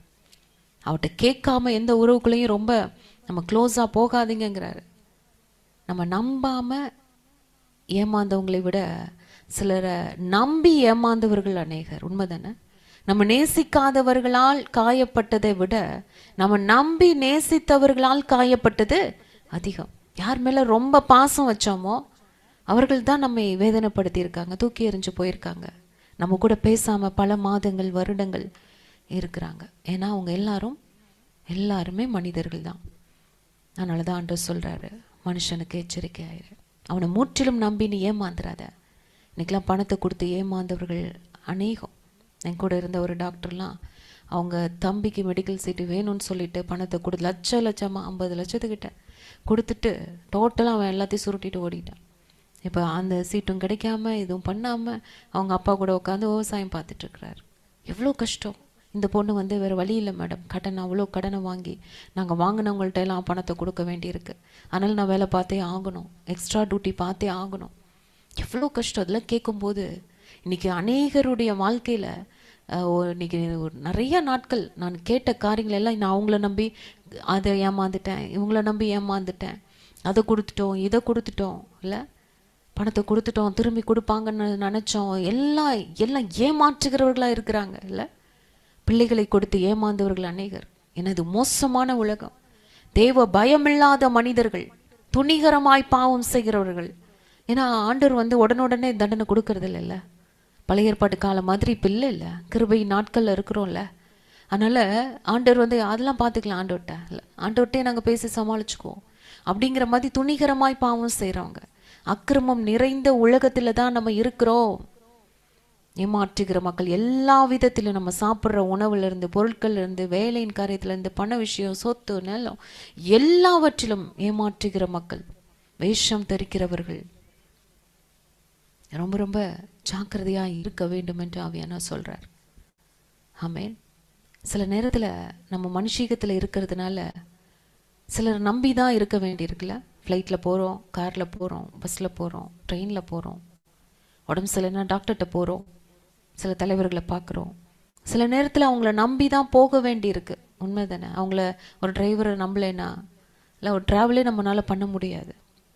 நான் நிறைய நாளாக பயந்துட்டு, ஆண்டவரே இவர் நல்லா ஓட்டுவாரா, இல்லை எக்ஸ்பீரியன்ஸ் இருக்கிற ஆளா, நம்ம பார்வையிலே தீர்மானிக்கிறோம். ஆனால் ஆண்டவர் சொன்னார், நீ எப்பொழுது எங்கே எதில் ஏறினாலும் அந்த மனுஷன் கையில் இல்லை. அன்றைக்கி ஒரு சகோதரி சொல்லும்போது, ஆட்டோவில் பிள்ளைகளை கூட்டிகிட்டு போயிட்டுருக்குறாங்க, திடீர்னு அந்த ஆட்டோக்காரருக்கு செஸ்ட் பெயின் அப்படியே மயக்கம் போட்டு, ரோட்டில் போயிட்டு இருக்கும் போதே மயக்கம் போட்டு விழுந்துட்டாரு. ஆட்டோ அப்படியே அவ்வளோ ஃபாஸ்ட்டாக போயிட்டு இருந்த ஆட்டோ நிலத்தை தடுமாறி போய் கீழே விழுந்து, நல்ல வேலைக்கு சின்ன சிராய்ப்போட அந்த பிள்ளைங்க எல்லாரும் காப்பாற்றப்பட்டாங்க. அநேக நியூஸ் நம்ம கேட்குறோம்ல, ட்ராவலிங் போகும்போது டிரைவருக்கோ யாருக்கோ ஏதோ ஒன்று ஆகுது. அதனால எவ்வளோ ஒரு காரியங்கள். எந்த சூழ்நிலையிலையும் ஆண்டவரை நம்பி, அப்பா நீங்கள் ஓட்டுங்க, நீங்கள் அந்த டிரைவருக்குள்ளே இருந்து நீங்கள் தான்ப்பா பத்திரமா கூட்டிகிட்டு போகணும். நான் சொல்லியிருக்கேன், நெய்வேலி போகும்போதெல்லாம் அப்படி ஒரு ட்ராவல், மோசமான ஒரு ட்ராவல், அவ்வளோதான் முடிஞ்சுங்க கதைன்னு நினச்சது. ஆனால் ஒவ்வொரு நிமிஷமும் ஆண்டவர்கிட்ட ப்ரே பண்ணிகிட்டே இருந்தேன், அந்த டிரைவரோட நீங்கள் இருங்கப்பா, அவர் எப்படிப்பட்ட எக்ஸ்பீரியன்ஸோடு இருக்கிறார் நம்மளுக்கு தெரியாது, இல்லை ஒரு செகண்ட் தூங்கிட்டாங்கன்னா முடிஞ்சிச்சு. அநேக ஆபத்துலேருந்து நம்ம காப்பாற்றப்பட்டு வந்திருக்கிறோம் இல்லை. ஒவ்வொரு நிமிஷமும் எந்த சூழ்நிலையாக இருந்தாலும் கர்த்தரை மட்டும்தான் நம்ம நம்பணுமே தவிர எந்த மனுஷனை நம்பணும்னு ஆண்டவர் சொல்லவே இல்லை. ஒவ்வொரு காரியத்திலையும் கர்த்தரை கேட்டு செய்யுங்க. ஒவ்வொரு காரியத்திலையும் யோவான் 2:23 சொல்லப்படுது, பஸ்கா பண்டிகையில் அவர் எருசலேமில் இருக்கையில் அவர் செய்த அற்புதங்களை அநேகர் கண்டு அவருடைய நாமத்தில் விசுவாசம் வைத்தார்கள் என்று. வசனம் எத்தனை அழகா சொல்லுது. இயேசுவின் நாமத்தில் விசுவாசம் வைத்தவர்கள் தான் விசுவாசிகள். சபை தலைவர் இயேசு கிறிஸ்து, எல்லாம் பார்க்க சூப்பர் தானே. ஆனாலும் அடுத்த வசனம், அப்படி இருந்தும் இயேசு எல்லாரையும் அறிந்திருந்தபடியால் அவர்களை நம்பி இணங்கவில்லை. விசுவாசிகளை நம்பல. அவங்களுடைய பேர் என்னது? விசுவாசிகள். கர்த்தர் பேர்ல விசுவாசம் வைத்தவர்கள் தான், கர்த்தர் பின்னாடியே போனவங்க தான். அப்பா, உங்களை நாங்க நேசிக்கிறோம், உங்களை நாங்க விசுவாசிக்கிறோம், நீர்தான் உண்மையான மெசியா, நீர்தான் இந்த உலகத்தை ரட்சிக்க வந்த கிறிஸ்து, மனுக்குலகத்திற்காக ரத்தம் சிந்த வந்தவர், எங்களை பாவத்திற்காக மறிக்க வந்தவர். எல்லாம் எல்லாம் சரிதான், எல்லாம் ஒரே கோஷம்தான், ஒரே சந்தோஷம்தான். எல்லாம் ஆண்டவர்கிட்ட வந்து எல்லா நன்மைகளை பெற்றுக்கொண்டவங்க தான், சுகத்தை பெற்றுக்கொண்டவங்க தான், வசனத்தை கேட்க தாகமாய் வந்தவங்களா, நோட்டு பேனா தூக்கிட்டு வந்தவங்க தான், இல்ல எல்லாம் ஆண்டவரோடு நடக்கணும்ட்டு வந்தவங்க தான். அத்தனை பேரும் விசுவாசிகள் தான். ஆனா வசனம் தெளிவாய் சொல்லுது, விசுவாசிகளை நம்பல. இன்னொரு வார்த்தை யோபுல இருக்கும். யோபு 15:15 பாருங்களேன். இதோ தம்முடைய பரிசுத்தவான்களையும் அவர் நம்புகிறதில்லை, வானங்களும் அவர் பார்வைக்கு சுத்தமானவைகள் அல்ல. ஆண்டவருக்கு தெரியும் யார் எப்படிப்பட்டவங்க, எந்த நேரத்துல. இன்னைக்கு ஆண்டவரே ஆண்டவரே ஆண்டவரே ஆண்டவரேங்கிறவங்க நாளைக்கே இந்த ஆண்டவர் வேணான்னு தூக்கி போட்டு போற ஜனங்கள் உண்டு. அவர் சொல்றாரு, எப்படிப்பட்ட பரிசுத்தவான்கள் நீதிமான்களா எனக்கு வாழ்ந்தவர்கள் எவ்வளோ பேர் பின்மாற்றத்துக்கு போயிருக்காங்க. இன்றைய நாட்கள்ல யோசித்து பாருங்க. பெரிய பெரிய ஊழியர்கள் கூட ஆண்டவரை மறுதளிச்சுட்டு போறவங்க உண்டு. பரிசுத்தவான்களே அவர் நம்புறதில்லைன்னு வார்த்தை சொல்லுது. ஆண்டவரை வணங்குகிற நம்மையும் ஆண்டவர் சொல்றாரு, ஜாக்கிரதை உள்ளவர்களாய் நீ வாழ. அதுக்கப்புறம் நீ வந்து, ஐயோ ஆண்டவரே நான் அவங்கள நம்பினே, அவங்க ஊழியக்காரங்க நம்பினே, அப்படி நம்பினே, இப்படி நம்பினே, அழுது பிரயோஜனம் இல்லை. ஏன் ஆண்டவர் நம்பலைன்னா, இந்த இதே விசுவாசிகள் தான். யோசித்து பாருங்க, அந்த பாடுகளையே ஆண்டவர் ஏற்றுக்கொள்ளும் போது, இல்லை அந்த பிளாத்து முன்னாடி நிற்கும் போது எல்லாம் கத்துறாங்க, நன்மை பெற்றவங்க. ஆண்டவர் அப்பயே தெரிஞ்சிருச்சு, நீங்களும் அப்பெல்லாம் கத்த போறீங்கடா, இல்லை இப்போ நீங்க சூப்பர் ஆண்டவரே, நீங்க நல்லவர் ஆண்டவரே, நீங்க தான்ப்பா கர்த்தராலே வருகிறவர், ஸ்தோத்தரிக்கப்பட்டவர், கர்த்தாவே ரட்சியும்னு ஆர்ப்பரித்த ஜனங்கள் தான். அவ பார்க்கும்போதே ஆண்டவருக்கு தெரியும்ல, அடுத்து இவங்கெல்லாம் அடுத்து சிலுவையில் அறையும் கத்த போறாங்க. அதே மாதிரி தான் கத்துறாங்க, குற்றப்படுத்துறாங்க, மறுதளிக்கிறாங்க. ஏன்னா நம்பிக்கைக்குரியவர்களாக இல்லை. இன்னைக்கு குடும்பத்திலேயே, சபையில, வேலையில, ஊழியத்துல, இல்லை எல்லா இடத்துலையும் இன்னைக்கு வந்து ஒரு நம்பிக்கைக்கு உரியவர்களாய் நம்ம பார்க்கறது ரொம்ப ரொம்ப கஷ்டம். எல்லாருடைய இருதயத்தையும் அறிந்த தேவன் இன்னைக்கு உள்ள ஒன்று வெளியே ஒன்று தான். வெள்ளடிக்கப்பட்ட கல்லறைகள்னு ஆண்டவரே சொல்லிட்டார். நம்ம கிட்ட பேசும்போது, உங்களை போல நல்லவங்க யாருமே இல்லை, என்ன அழகா நீங்க பாடுறீங்க, என்ன அழகா நீங்க சொல்றீங்க, என்ன அழகா நீங்க பண்றீங்க, எல்லாம் நம்மளை பார்த்து அவ்வளோ காரியங்கள் சொல்லுவாங்க. மற்றவங்க கிட்ட பேசும்போது அப்படியே நம்மளை டோட்டலா மாத்திடுவாங்க. என்ன அவங்க பண்றாங்க, அப்படி குறைகள் வந்துடும் இல்லை, என்ன நடத்துறாங்க, என்ன செய்யறாங்க, என்ன குடும்பம், உங்க குடும்பம் எல்லாமே இழுத்துருவாங்க. அதனாலதான் ஆண்டவர் மனுஷங்களோட பேசினதே ரொம்ப கம்மி இல்லை. அவர் தனித்து தேவனோடு உறவாட போனார். எந்த மனுஷனையும் நம்பல. மனிதர்களோட பேசுவதை குறைத்து கொண்டு பிதாவோடு பேசும்படியாய் தனித்து இருந்தார். ஆமென். இன்னைக்கு அப்படிப்பட்ட ஒரு காரியத்தை நம்ம பெற்றுக்கொள்ள வேண்டும் என்று ஆவியானவர் விரும்புகிறார். இதுக்கெல்லாம் என்ன ஒரு கரெக்டாக ஆண்டவர் சொல்ல வர்றாருன்னா, மனுஷங்க குறித்து நீ எச்சரிக்கையாயிரு. அதனால பேசினா தானே பிரச்சனை, அவங்கள நம்பினா தானே பிரச்சனை. அதனால நீ ஆண்டவர் மட்டும் நம்பு. அப்போ கர்த்தரிடத்துல மட்டும் நீ உன்னுடைய நேரத்தை, அதிக நேரத்தை நீ கர்த்தரிடத்துல நீ செலவிடு, ஜெபத்துல செலவிடு. மனுஷங்கள்ட்ட பேசுறத கம்மி பண்ணிரு. அப்போ நீ வந்து நம்ம காரியத்தை நம்ம அப்படி சொல்லணும். சில பேருக்கு ஒரு காரியத்தை சொல்லலைன்னா தலை வெடிச்சிடும். அவனு நடந்த காரியம், யாரையாவது பேசின காரியம், இன்னொரு நியூஸ் கேள்விப்பட்ட காரியம், அவங்க எப்படி தெரியுமா, இவங்க எப்படி தெரியுமா, அந்த சிஸ்டர் எப்படி தெரியுமா, இதை வந்து சொல்லலைன்னா தலையை வெடிச்சிடும். அப்படிப்பட்டவர்களா இருக்கக்கூடாது. ஆவிக்குரிய பிள்ளைங்க தெளிவுள்ளவர்களா இருக்கணும். ஏன்னா எவனை விழுங்கலாம் என்று கட்சிக்கிற சிங்கம் போல சத்ரு வகை தேடி சுற்றி திரிகிறான்.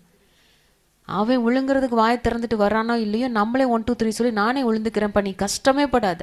இன்னைக்கு கிறிஸ்தவ பிள்ளைங்க அதனால தான் அன்னைக்கு அந்த சொப்பனத்தில் அவன் சொல்றானே, நீ நினைக்கிற நீ அவங்கெல்லாம் ஆண்டு பிள்ளைங்க, எல்லாம் என் பிள்ளைங்க தான், என் கூட தான் இருக்கிறாங்க. அப்படி வந்து அப்படியே மயக்கி ஆட்டி வச்சிருக்கான் எல்லாரையும், கிறிஸ்தவர்களை. நம்ம ஆண்டவருடைய பிள்ளைங்க தெளிவுள்ளவர்களா இருக்கணும். எந்த அளவுக்கு புறாவை போல கபடற்றவர்களாக இருக்க ஆண்டவர் சொன்னாரோ, அதே போல பாம்பை போல வினா உள்ளவர்களாக இருங்கள்னு ஆண்டவர் சொல்றார்.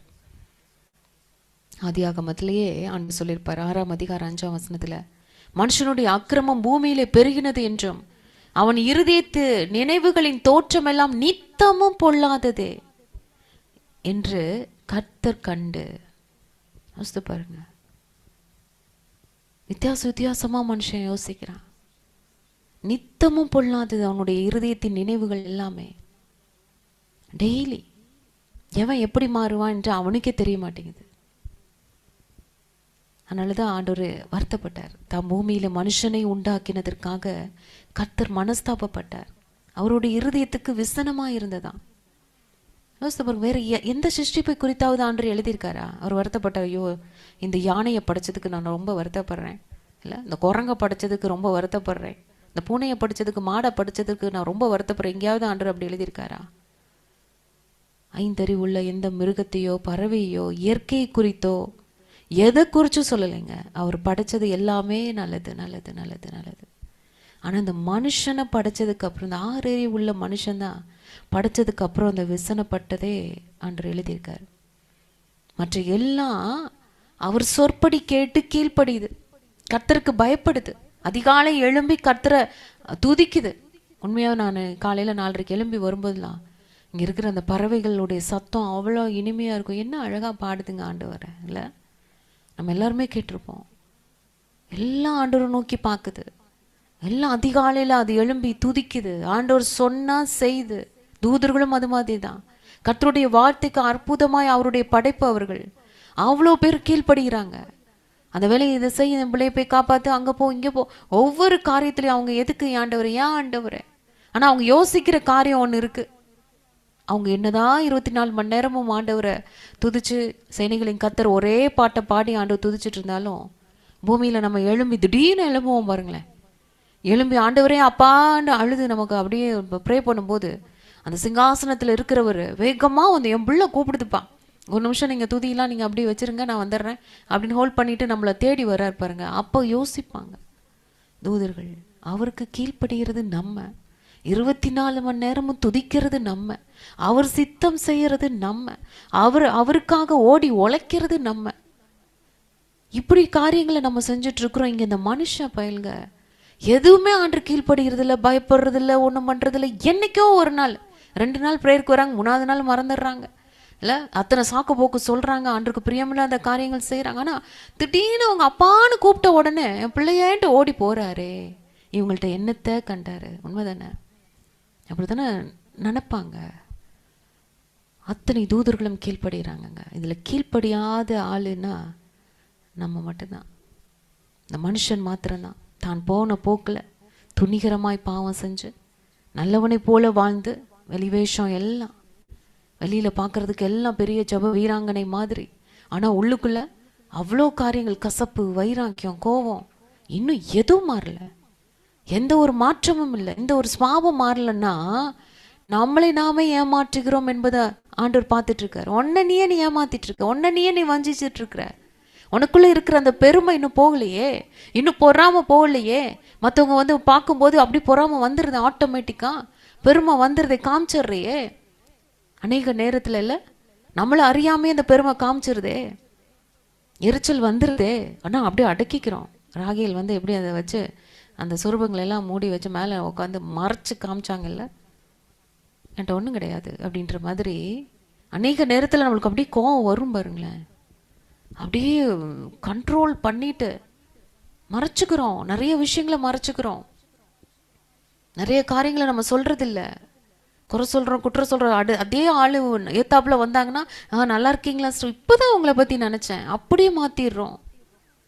எப்படி ஒரு வேஷமாய் இந்த உலகத்துல வாழ்ந்து கொண்டிருக்கிற மனிதர்களை பார்த்து தான் ஆண்டவர் வந்து வருத்தப்படுறாரு, விசனப்படுறாரு. படைச்சதுக்கு என்னமா ஆக்ட் பண்றாங்க, என்னமா இருக்கிறாங்க, செஞ்ச தப்ப என்னமா மூடி மறைக்கிறாங்க. ஆண்டவரே ஆச்சரியப்படுவோம், எப்படி உங்களுக்கெல்லாம் இப்படி இப்படிப்பட்ட அந்த மனுஷன் நிமித்தம்தான் பூமி சபிக்கப்பட்டிருந்தது. ஆதியாகமத்தில் இருக்க அந்த வார்த்தை 8:21 சுகந்த வாசனை கர்த்தர் முகந்தார். அப்பொழுது கர்த்தர், இனி நான் மனுஷன் நிமித்தம் பூமியை சபிப்பதில்லை. மனுஷனுடைய இருதயத்தின் நினைவுகள் அவன் சிறு வயது தொடங்கி பொல்லாததா இருக்கிறது. நான் இப்பொழுது செய்தது போல நீ சகல ஜீவன்களையும் நான் சங்கரிப்பதில்லை நான் சொல்றார். ஜலப்பிரளயத்துக்கு பின்னாடி நோவா பலி செலுத்தியதை கர்த்தர் முகந்து பார்த்துட்டு அவர் இரக்கம் மன உருக்கமானவர் சொல்றார், மனம் இறங்கி சொல்றார், மனுஷன் நிமித்தம் பூமியை நான் இனி சபிக்க மாட்டேன். ஏன்னா அவனுடைய நினைவு எல்லாமே சின்ன வயசுல இருந்தே வித்தியாசமா தான் இருக்கு. இன்னைக்கு எவ்வளோ சிறு பிள்ளைகளுடைய குற்றங்கள் அதிகமா இருக்கு இல்ல? சின்ன பிள்ளைங்கன்னு தான் நினைக்கிறோம், ஆனால் அவங்களுக்குள்ள பிசாசு எவ்வளவு காரியங்களை விதைச்சு விட்டுட்டு போயிடுறான். எவ்வளோ அக்கிரமங்கள் இன்னைக்கு சின்ன பிள்ளைகளுக்கு வைத்திருக்கிற அந்த ஜெயிலே பார்த்தீங்கன்னா அத்தனை குழந்தைகள், அவ்வளவு குற்றம் செய்த பிள்ளைகள் சின்ன வயசுல அவ்வளோ துணிகரமாய் பாவங்கள் ஆரம்பிச்சிருது. அதான் எரேமியால சொல்லுவாரு 17:9, எல்லாவற்றை பார்க்கலும் இருதயமே திருக்குள்ளது, மகா கேடுள்ளதா இருக்கிறது, அதை அறியத்தக்கவன் யார்? தாவீது சொல்லுவாரு, என் தாய் என்னை பாவத்தில் கற்பந்தரித்தாள். அப்ப ஒவ்வொரு நாளும் நம்ம தேவ சமூகத்துல, தேவ பிரசன்னத்துல, பரிசுத்த ஆவியானவருடைய வழி நடத்தப்படலைன்னா முதல்ல நம்மளை நாமே வஞ்சிக்குவோம். அடுத்து பார்த்தீங்கன்னா மனுஷர் மூலமாய் நம்ம வஞ்சிக்கப்படுவோம், மற்றவர்கள் மூலமாய். ரொம்ப ரொம்ப ஜாக்கிரதையா இருக்கணும். எந்த மனுஷனையும் நம்பாத ஆண்டவர் சொல்றாரு, எந்த மனுஷனையும் நம்பாத. அவன் நினைவுகள் பொல்லாதவைகள். இன்று நம்மை புகழ்கிறவர்கள் நாளைக்கு நம்மளை தூஷிப்பாங்க. நம்ம வாழ்க்கையில் அநேக நேரத்தில் தோற்று போவதற்கு காரணம் கர்த்தரை வைக்க வேண்டிய இடத்துல மனுஷனை வச்சு பார்க்கறது. உண்மை அதுதான். ஏன்னா அவங்க தேவைன்னா தான் பேசுவாங்க. சில பேர்லாம் நம்மளாம் கருவேப்பிலை மாதிரி தேவைப்படும் போது, தேவையில்லைன்னா நம்மளை திரும்பி கூட பார்க்க மாட்டாங்க. வித்தியாசமான கோணத்தில் மனிதர்கள் இருக்கிறாங்க. கூட இருக்கிறவங்களே நம்மளை கவிழ்த்து விடணும், நம்மளுக்கு எதிரிகளாக இருக்கிறாங்க. அநேக குடும்பத்தில் கணவன் எதிரியாய், மனைவி எதிரியாய், எப்படிரா பழி வாங்கலாம், எந்த நேரத்துலலாம் இவங்களை பழி வாங்கலாம். குடும்பத்துக்குள்ளேயே பேசாமல் இருக்கிற கணவன் மனைவி இருக்கிறாங்க. குடும்பத்துக்குள்ளேயே நிறைய தீமையான காரியங்களை செய்கிறவர்கள் இருக்கிறாங்க, தூஷிக்கிறவர்கள் இருக்கிறாங்க, சபிக்கிறவர்கள் இருக்கிறாங்க. அதனாலதான் ஆண்டவர் சொல்றாரு, எப்பொழுதும் நீ தேவ பிரசன்னத்துல கர்த்தருடைய வார்த்தையில நீ நிலைத்திருந்தாயானால் இவர்கள் எல்லாம் சமாளிப்பதற்கு வேண்டிய கிருபையும் பலத்தையும் ஞானத்தையும் அறிவையும் ஆலோசனையும் கொடுக்கிற தேவன் நம்மை அற்புதமாய் வழி நடத்துவார், ஒவ்வொருத்தரும் தப்பிச்சு வர்றதுக்கு. ஏன்னா அந்த அளவுக்கு ஒவ்வொருத்தருடைய நாவின் கீழே வசனமே சொல்லுது, பாம்பின் விஷம் இருக்கு, விரியன் பாம்பின் விஷம் இருக்கிறதுனே வார்த்தை சொல்லுது. யாக்கோபுல, ரோமர்ல, நீதிமொழிகள்ல ஆண்டவர் சொல்லியிருக்காரு. பாம்பின் விஷம் எப்போ கக்குவாங்கன்னே தெரியாது. அதனாலதான் முடிஞ்ச அளவுக்கு மனுஷங்கள்கிட்ட பேசுறத கம்மி பண்ணிருங்க. அந்த ஃபோனில் பேசுறது, மணிக்கணக்காக பேசுறத, மற்றவங்களை குறித்து, அவங்கள குறித்து, இவங்களை குறித்து, ஏன் உங்களை குறித்து மற்றவங்கள்ட்ட பேசுகிற காரியத்தை தயவு செஞ்சு கம்மி பண்ணிருங்க. பிரச்சனை கம்மியாயிடும். ஆண்டவர்கிட்ட பேசுறத அதிகப்படுத்துங்க. அவர் தாங்க நம்மளுடைய வீட்டின் தலைவர் அப்படின்னு போர்டை போட்டுட்டு அவரை விட்டுவிட்டு நம்மளே எல்லா காரியத்தையும் எடுத்து நடத்துறது, புலம்புறது, அங்கிட்டு போகிறது இங்கிட்டு போகிறது இல்லை. அவர் தான் நம்மளுடைய இருதயத்தில் சிங்காசனத்தில் மையத்தில் இருக்கணும். அவர் தான் நம்மளுடைய வீட்டில், குடும்பத்தில், நம்ம வீட்டில் மையத்தில் அவருக்கு ஒரு சிங்காசனம் போட்டு அங்கே அவர் இருக்கணும் இல்லை. அவர் தான் ஆட்சி செய்யணும், அவர் தான் நடத்தணும். ஒவ்வொரு காரியத்தையும் அவர்கிட்ட கேட்டு நீங்கள் செய்ய ஆரம்பிங்க. கர்த்தர் நிச்சயமாய் நம்மளை அற்புதமாய் நடத்துவார். தாவீதுடைய வாழ்க்கையில் அந்த வார்த்தையை அவர் உணர்ந்து தான் எழுதியிருக்காருல, மனுஷனை நம்புவதை பார்க்கலாம். அவர் கூட இருந்தவங்கெல்லாம் எதிரி ஆயிட்டாங்க, அவர் கூட இருந்தவங்களாம் கல்லை தூக்கிட்டாங்க. அந்த நிலைமையில தான் அவர் அந்த காரியத்தை எழுதுறாரு. அற்புதமா இந்த சங்கீதத்துல ஒவ்வொரு வார்த்தைகளும் உணர்ந்து உணர்ந்து உணர்ந்து எழுதியிருப்பார். ஆச்சரியமா இருக்கு அந்த சங்கீதம் வாசிக்கும் பொழுது. அவர் வாழ்க்கையில் அவர் கற்றுக்கொண்டது 1 சாமுவேல் 16:11, மனிதர்கள் பார்க்காத இடங்களிலும் கர்த்தர் நம்மை பார்த்து கொண்டே இருக்கிறார். உணர்ந்து எழுதியிருப்பார். 1 சாமுவேல் 16:18, தேவன் நம்மை உயர்த்துவதற்கு முன் நம்மளுடைய திறமைகளை அவர் வளர்த்து அதுக்கப்புறம் தான் நம்மளை உயர்த்தி அழகு பார்க்கறது கற்றுக் கொடுக்கிறார். நம்மளை உருவாக்குகிறார், நம்மளை பலப்படுத்துகிற அந்த சூழ்நிலைக்கு ஏற்ற மாதிரி நம்மளை உருவாக்கி கொண்டு போய் இந்த மனுஷர்களுக்கு ஏற்ற மாதிரி நம்மளை உருவாக்கி அவங்கள்ட்ட எப்படி பேசணுன்ற ஞானத்தை கொடுத்து ரெடி பண்ணி தான் கொண்டு போய் விடுறாரு. நம்மளை வெட்கப்படுத்துவதில்லை. 1 சாமுவேல் 18 3-4 வசனங்கள்ல உண்மையான ஒரு நட்பு, சுயநலமில்லாத ஒரு சந்தோஷத்தை பெற்றுக்கொள்வதற்கு எப்படி வழி ஆண்டவர் செய்யணுமோ அந்த காரியத்தை அவர் நடத்துறாருன்னு சொல்லியிருக்காரு. அதே 22:2 புறக்கணிக்கப்பட்டவர்களையும் தேவன் தம்முடைய திட்டத்துல பயன்படுத்துகிற காரியத்தை உணர்ந்து எழுதியிருக்கார். ஒவ்வொரு நிலையிலையும் தாவீது கர்த்தரை உணர்ந்து உணர்ந்து உணர்ந்து உணர்ந்து எழுதியிருக்கிறார். அதே 22:3 பொறுப்பு முதல்ல வீட்லையும் குடும்பத்திலிருந்து தான் தொடங்கணும். அவங்களை சரி பண்ணணும், அவங்களுடைய காரியங்களை கர்த்தரிடத்துல விசாரிக்கணும், அவர்களுக்காக திறப்புல நிக்கணும், அவர்களை மாண்டருக்குள்ள கொண்டு வரணும் என்று அதற்காக அந்த இடத்துல எழுதப்பட்டிருக்கிறது. அதே 1 சாமுவேல் 27 காத்திருக்கும் காலம் தேவனுடைய பயிற்சி காலம், தேவன் நம்மளை பழக்குவிக்கிற காலம், நம்மை உருவாக்குகிற காலம் சொல்லி எழுதியிருப்பார். அதே மாதிரி 1 சாமுவேல் 30 துன்ப நேரத்துல கர்த்தரை தேடுவதில் உண்மையான பலம் இருக்குன்றதை எழுதியிருக்காரு. 2 சாமுவேல் 24 பாவம் விளைவுகளை உண்டாக்கும், மனம் திரும்புதல் தேவனுடைய இரக்கத்தை திறக்கும் என்பதை எழுதியிருக்கிறார். அதே 1 சாமுவேல் 27 தாமதமானாலும் தேவனுடைய நேரம் எப்பொழுதும் சரியானது என்பதை எழுதியிருக்கார். 2 சாமுவேல் 6 தேவனை தாழ்மையுடன் முழு மகிழ்ச்சியோடு நீங்க ஆராதிக்கும் பொழுது நம்முடைய தேவைகள் எல்லாவற்றையும் அவர் சந்திப்பார் என்பதை எழுதியிருக்கார். 2 சாமுவேல் 16 அவமானம் நிராகரிப்பு நேரத்திலும் ஆண்டவரை மட்டும் நம்பி எந்த மனுஷனை நம்பாதுன்னு எழுதியிருக்காரு. அது 2 சாமுவேல் 15 மனித ஆலோசனை தவறலாம், ஆனா தேவனுடைய ஆலோசனை ஒருபோதும் தவறாதுன்னு எழுதியிருக்காரு. எதிரியின் திட்டங்களை தேவன் அவருடைய ஞானத்தினால் முறியடிக்கிறான்னு எழுதியிருக்காரு. 2 சாமுவேல் 18 நம்ம தவறினாலும் தேவனுடைய அன்பு நம்மள எப்பொழுதும் நிலைத்திருக்கும் என்பதை உணர்த்தும்படியா எழுதியிருக்காரு. 2 சாமுவேல் 19 நன்மை செய்பவர்களை தேவன் மறக்காமல் சரியான காலத்துல அவர்களை உயர்த்தி ஆசீர்வதிக்கிறார். ஒவ்வொரு சூழ்நிலையிலையும் அவர் கற்றுக்கொண்ட காரியங்கள் இன்னும் அநேகம் உண்டு. எல்லாவற்றிலுமே ஆண்டவரை பிரதானப்படுத்தி கர்த்தரை வைக்க வேண்டிய இடத்துல அவர் சரியாய் வைத்ததுனாலதான் இந்த மனுஷர்களை நம்பி அவர் இனங்களை இந்த மனுஷர்களுக்கு அவருக்கு விரோதமாய் எழும்பும் போது கூட கர்த்தருக்குள் தன்னை திடப்படுத்தி கொண்ட காரியம் அவருக்கு அற்புதமாய் இருந்தது. என்ன நடந்தாலும் ஆண்டோடைய சமூகத்துக்கு ஓடிடுறார். பிள்ளைங்க வேதனைப்படுத்துறாங்களா, கணவர் வேதனைப்படுத்துறாரா, இல்லை குடும்பத்தில் உள்ளவர்கள் வேதனைப்படுத்துறாங்களா, இல்லை உறவுகளில் நம்ம நம்பி ஏமாந்தோமா, என்ன காரியமா இருந்தாலும் எந்த விஷயமா இருந்தாலும் தேவ சமூகத்துக்குள்ள ஓடி போய் ஆண்டவரே அப்பா ஸ்தோத்திரம் உங்களை தான்ப்பா நம்பியிருக்கு, முதல் பிரதான இடத்தை நீங்க கர்த்தருக்கு கொடுத்தீங்கன்னா ஒவ்வொரு காரியத்தையும் அவர் எடுத்து அழகாய் நடத்துவதற்கு நானே சாட்சி. ஆமென். ஒவ்வொரு காரியத்தையும் அழகாய் எடுத்து அவர் நடத்த அவர் போதுமானவராக இருக்கிறார். எந்த இடத்துலையும் நம்ம மாட்டிக்கிட்டு முழிச்சிட்டு அழுதுட்டு கவலைப்பட்டுட்டு இருக்கணும்னு அவசியம் இல்லை.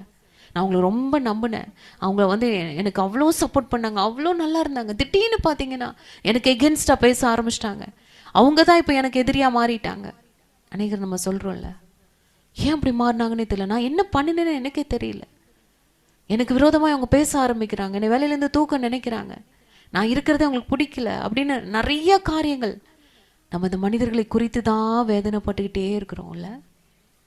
அப்போ ஆவியானவர் நம்மளுக்கு உணர்த்துற காரியம், நீ யாரை முதல்ல வச்சிருக்க, எந்த இடத்துல நீ யாரை வைக்கணும், ஆண்டவரை நீ வைக்க வேண்டிய இடத்துல இந்த மனுஷனை கொண்டு வந்து வச்சினா, குடும்பத்தை கொண்டு வந்து வச்சினா, மற்ற உறவுகளை கொண்டு வந்து வச்சினா, இந்த வலியும் இந்த வேதனையும் கண்டிப்பா ஒரு நாள் வரும். அப்போ உன்னால தாங்க முடியாதுன்னு ஆண்டவர் சொல்றாரு. எதற்காக ஆவியானவர் சொல்றான்னு தெரியல. நீங்க வைக்க வேண்டிய இடம் முதலிடம் ஆண்டவர் மட்டும்தாங்க, கர்த்தரை மட்டும்தான், கர்த்தரை மட்டும்தான். வேற யாரையும் அந்த இடத்துல, எந்த குடும்ப நபர்களையும், கணவனா இருக்கலாம், மனைவியா இருக்கலாம், பிள்ளையா இருக்கலாம், யார் வேணா இருந்துட்டு போட்டோம், யார் வேணா, யாரையும் கர்த்தருக்கு நிகராய் அங்க உட்கார வைக்க கூடாது. கர்த்தர் தான் பிரதானம், அவர் தான் அங்க இருக்கணும். அவர் என்ன சொல்றாரோ அதன்படி தான் நம்ம கேட்கணும். ஏன்னா அந்த உறவுகள் எல்லாருமே கொஞ்ச நாட்களில் எதுவுமே நிரந்தரம் கிடையாது. கர்த்தர் மட்டும்தான் நிரந்தரம், அவர் மட்டும்தான் எல்லாமே. இங்கே நம்ம வாழும்போது நம்ம ஆண்டவரோடு கூட இருக்கிறோம். அங்கே பரலோகம் போயிட்டோன்னா அவர் நம்மோடு எப்போது இருப்பார், எங்கே போனாலும் அவர் தாங்க இருப்பார்.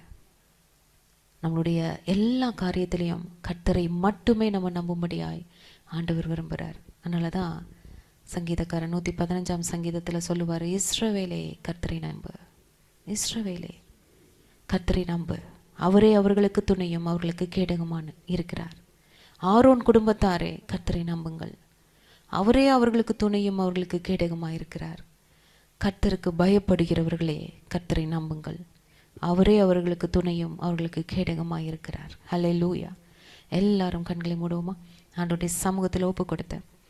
அப்பா உமக்கு நன்றி செலுத்துகிறோம். எல்லாரும் ஒப்பு கொடுக்கலாம். நான் மனுஷனை நம்பி ஏமாந்திருக்கேன்ப்பா, மனுஷனுடைய அன்பை நம்பி நான் ஏமாந்திருக்கேன், மனுஷர்களிடத்துல பணம் கொடுத்து நான் ஏமாந்திருக்கேன், பொருள் கொடுத்து ஏமாந்திருக்கேன், என்னுடைய பிரயாசம் அனைத்தையும் அவர்களுக்கு கொடுத்து இவ்வளோ நன்மை செஞ்சுருக்கேன்ப்பா, இவ்வளோ காரியங்களை நாங்கள் செஞ்சுருக்குறோம், ஆனால் இப்படி ஏமாத்திட்டு போயிட்டாங்கப்பா. இன்னைக்கு நிறைய பேர் பாதிக்கப்பட்டிருக்கிறோம்ல. மனிதர்கள் ஆண்டுக்குள்ளே நம்ம வர்றதுக்கு முன்பதாக ஆனால் இன்னைக்கு ஆவியானவர் சொல்கிறார், இங்கே வந்திருக்கிற ஒவ்வொருவரையும் பார்த்து சொல்கிறாரு, எல்லாரும் நம்ம ஆண்டவருடைய பிள்ளைங்க. ஆவிக்குரிய காரியத்தில் ஒவ்வொரு நாளும் வளரணும். அந்த ஸ்பிரிச்சுவல் மெச்சூரிட்டிக்குள்ளே நம்ம வந்தால் தான் இந்த காரியங்களை நம்ம சமாளிக்க முடியும். ஏன்னா சத்ரு எந்த கோணத்துலையும் வருவான். எப்படிப்பட்ட ஒரு மனுஷனாகவும் ஒரு வலுசற்பமாய் உள்ள நுழைய முடியும். ஒரு மனுஷனுக்குள்ளே இருந்து நம்ம குடும்பத்துக்குள்ளே வர முடியும். யார் மூலமாவது வர முடியும். எப்பேற்பட்ட உருவத்திலும் வர முடியும். இல்லை, ஏவாளுக்கு பாம்பாய் வந்தான் இல்லை, உள்ள எதிர்பார்க்கல. அது அந்த அம்மாவும் பாம்பாய் ஏமாற்றினான். ஆதாமுக்கு எப்படிங்க வந்தான்?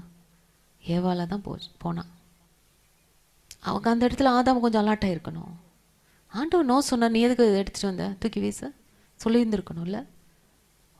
ஒவ்வொருத்தருக்கும் ஒவ்வொரு விதமாய் ஏமாற்றுவதற்கு வரான், மனுஷ உருவத்தில் வரான். அதனால தான் ஆண்டவர் சொல்கிறாரு, எச்சரிப்பாரு. நீயுமே எச்சரிப்பாரு. உன்னுடைய ஆத்துமாவை குறித்து எச்சரிப்பாயிரு. எந்த நேரத்தில் நீ எப்படி மாறுவன்னு உனக்கே தெரியாது. அதனால தான் நீ முழுமையாய் கர்த்தருடைய ஆவியினால, வார்த்தையினால, அந்த அபிஷேகத்தினால, வல்லமையினால நீ அனுதினமும் நிரப்பப்படும் போது தான் உனக்குள்ள அவன் கிரியை செய்ய முடியாது. அடுத்த மனுஷரை அவன் பயன்படுத்துகிறான்னா ஆவியானவர் உனக்குள்ளே இருக்கிற ஆவியானவர் உணர்த்துவார். அவனை நம்பி இணங்காத, அவனை நம்பி இந்த வார்த்தையை சொல்லாத. சில நேரத்தில் ஆண்டவர் ஒரு கொட்டுவார். ஃபோனில் பேசும்போதும் சரி, யார்கிட்ட பேசினாலும் சரி, இந்த விஷயத்த சொல்லாத, இந்த காரியத்தை சொல்லாத, வேண்டாம். அது பொறாமையை அவங்க எடுத்துக்குவாங்க. அந்த பொறாமை உனக்கு பாதிப்பு கொடுக்கும். அதனால தான் சொல்லுவேன், நல்ல விஷயமோ கெட்ட எதுவுமே மனுஷங்கள்ட்ட சொல்லாதீங்க, ஷேர் பண்ணாதீங்க. அந்த காரியம் நடந்து முடிஞ்சதுக்கு அப்புறம் கூட நீங்கள் சொல்லிக்கலாம். அந்த பொறாமையின் கண்கள், எரிச்சலின் கண்கள், வன்கண்ணின் கண்கள் நம்மளுடைய குடும்பத்தை, நம்மளுடைய நன்மையை பாதிக்கும். சாத்தானை எப்படி வேணா வர முடியும். அதனால தான் ரொம்ப ரொம்ப ஜாக்கிரதை உள்ளவர்களாய், ஒரு சின்ன ஹோல் கிடைச்சா போதும் உள்ளே புகுந்து எல்லா கருத்தையும் முடிச்சுட்டு சந்தோஷமாக கிளம்பி போயிட்டே இருப்பான். அதனால் ஆண்டவருடைய பிள்ளைங்க கர்த்தரை மட்டும் நம்பி ஜாக்கிரதை உள்ளவர்களாய், மனுஷரை குறித்து எச்சரிப்பாய் அவர்கிட்ட பேசுவது நம்பி சொன்னேன், எந்த காரியமும் வேண்டாம். நம்ம ஆண்டவர் பிள்ளைங்க நீ அந்த காரியத்தை சொல்லவே கூடாது. இவங்களை நம்பி தான் செஞ்சேன், நம்பி தான் சொன்னேன், வேணாம். ஆண்டவர் சொல்கிறார், மனுஷனை நம்பாத. நீ சொன்ன காரியங்களை நிறையா அது எப்படி ட்விஸ்ட் பண்ணி எப்படி பேசுவாங்கன்னே தெரியாது, சொல்லாதன்றார். அவங்கள நம்பி எனக்கு எந்த காரியத்தையும் செய்யாதங்கிறார். கர்த்தரை மட்டும் நம்பு, மனுஷனை நம்பாத, கர்த்தரை மட்டும் நம்பு. ஹல்லேலூயா, ஹல்லேலூயா, ஹல்லேலூயா, ஹல்லேலூயா, ஹல்லேலூயா. எல்லாரும் ஆண்டவர்கிட்ட ஒப்பு கொடுக்கலாமா? எங்களை மன்னிச்சிருங்கப்பா சொல்லுவோமா? அநேக நேரத்தில் நான் மனுஷனை நம்பினேன், கணவனை நம்பினேன், கடைசி வரை என்னை காப்பாற்றுவான்னு நம்பினேன், விட்டுட்டு போயிட்டான்ப்பா. மனைவியை நம்பினேன், பிள்ளைகளை நம்பினேன். ஹல்லேலூயா. எல்லாரும் மனுஷர்கள் தான் என்பதை ஆண்டவரே அப்பா ஸ்தோத்திரம். எல்லாரும் மனிதர்கள் தானே? இல்லை, ஆண்டவரே வருத்தப்படுறாரு. ஆண்டவரே வருத்தப்படுற பணத்துக்காக சொந்தமே வேணான்ட்டு போகிறவங்க, உதறி தள்ளிட்டு போகிறவங்க இருக்காங்க. பணம், பொருள், சொத்துக்காக, நிலத்துக்காக, இல்லை எவ்வளோ பெரிய பிரச்சனைகள், அடிதடி, கொலைகள் இன்னைக்கு மனுஷர்களுக்குள்ள. இவங்கெல்லாம் இப்படி மாறுவாங்கன்னு நம்ம நினைக்கவே இல்லையே அப்படின்னு நம்ம யோசிக்கிறோம்ல. இப்படி மாறிட்டாங்களே, பணம்னு வந்தவொடனே மாறிட்டாங்களே, சொத்துன்னு வந்தவொடனே மாறிட்டாங்களே. இல்லை, எப்படி மனுஷங்களுடைய மனசு இப்படி மாறுது இல்லை? அதனால தான் ஆண்டவர் சொல்கிறாரு, கர்த்தரை மட்டும். அவர் தான் நம்மளுக்கு சொத்து, அவர் தான் நம்மளுக்கு சொந்தம், நம்மளுக்கு எல்லாமே அவர் தான். ஆவியானவர்கிட்ட கேட்டு ஒவ்வொரு காரியமும் நம்ம பேசுவதில் ஜாக்கிரதையாக இருக்கணும். நம்ம இன்னொருத்தவங்களோட பழகுவதில் ஜாக்கிரதையாக இருக்கணும். அவங்களோடு கூட டைம் ஸ்பெண்ட் பண்ணுறதுல ஜாக்கிரதையாக இருக்கணும். எல்லா காரியத்திலையும் நம்ம ரொம்ப ஜாக்கிரதை உள்ளவர்களாக இருந்து ஆண்டவரிடத்தில் அதிகமாய் நம்ம பேசுகிறவர்களாக இருக்க, மனுஷர்களிடத்தில் கம்மியாக பேசுங்க. முக்கியமானதை மட்டும் பேசுங்க, தேவையானது மட்டும் பேசுங்க, நல்ல வார்த்தைகள் மட்டும் பேசுங்க. அவர்களை ஆறுதல் படுத்துகிற வார்த்தைகள், தேர்தல் படுத்துகிற வார்த்தைகள். டாபிக் வேறு மாதிரி போதா, டக்குன்னு வேற ஒரு விஷயத்தை சொல்லி கட் பண்ணிடுங்க. வேண்டாம். நம்மளுக்கு இன்னொருத்தவங்களை பற்றி குறை சொல்கிறதோ குற்றம் சொல்கிறதோ ஆரம்பிக்கிறாங்க, வேறு காரியத்தை பேசுகிறாங்க, இல்லை கோபமாக ஆரம்பிக்கிறாங்க, எந்த ஒரு காரியம் வருதா அந்த டாப்பிக்கே மாற்றி நம்ம வேற ஒரு காரியத்தை சொல்லிட்டு, இல்லை நான் கொஞ்சம் பிஸியாக இருக்கேன் அப்புறம் கூப்பிட்றேன்ட்டு விட்டுறணும். அப்படிப்பட்ட ஒரு சமாதானத்தோடு இருக்க ஆவியானவர் நம்மளுக்கு கற்றுக் கொடுப்பாராக. ரொம்ப ஜாக்கிரதை உள்ளவர்களாக இருக்க கர்த்தர் நம்மளுக்கு கற்றுக் கொடுப்பாராக. எந்த மனுஷனையும் எந்த பிரபுக்களையும் யாரையும் நம்பாதபடி கர்த்தர் பேரில் பற்றுதலாக இருக்க ஆவியானவர் உதவி செய்வாராக. ஹல்லேலூயா. எல்லாரும் ஜெபிக்கலாமா? ஆண்டவருடைய சமூகத்தில் ஒப்பு கொடுத்தவர்களாய் எங்களை முதலாவது மன்னிச்சிருங்கப்பா. அநேக சூழ்நிலையில் எல்லாரையும் நம்பிட்டேன்ப்போம், நம்பிட்டோம்ப்பா. ஆண்டவரே அப்பா ஸ்தோத்திரப்பா.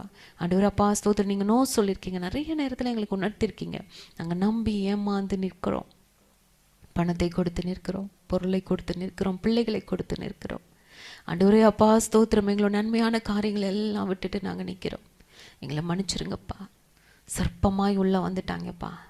ஆண்டவரே அப்பா அந்த பிசாசு உள்ள எங்கள் குடும்பத்துக்குள்ளே நுழைஞ்சிருச்சுப்பா. அப்பா ஸ்தோத்திர கர்த்தாவே, அதனால வரக்கூடிய ஆசீர்வாதங்கள் தடையாயிருச்சுப்பா. ஆண்டவரே நன்மைகள் தடையாயிருச்சுப்பா.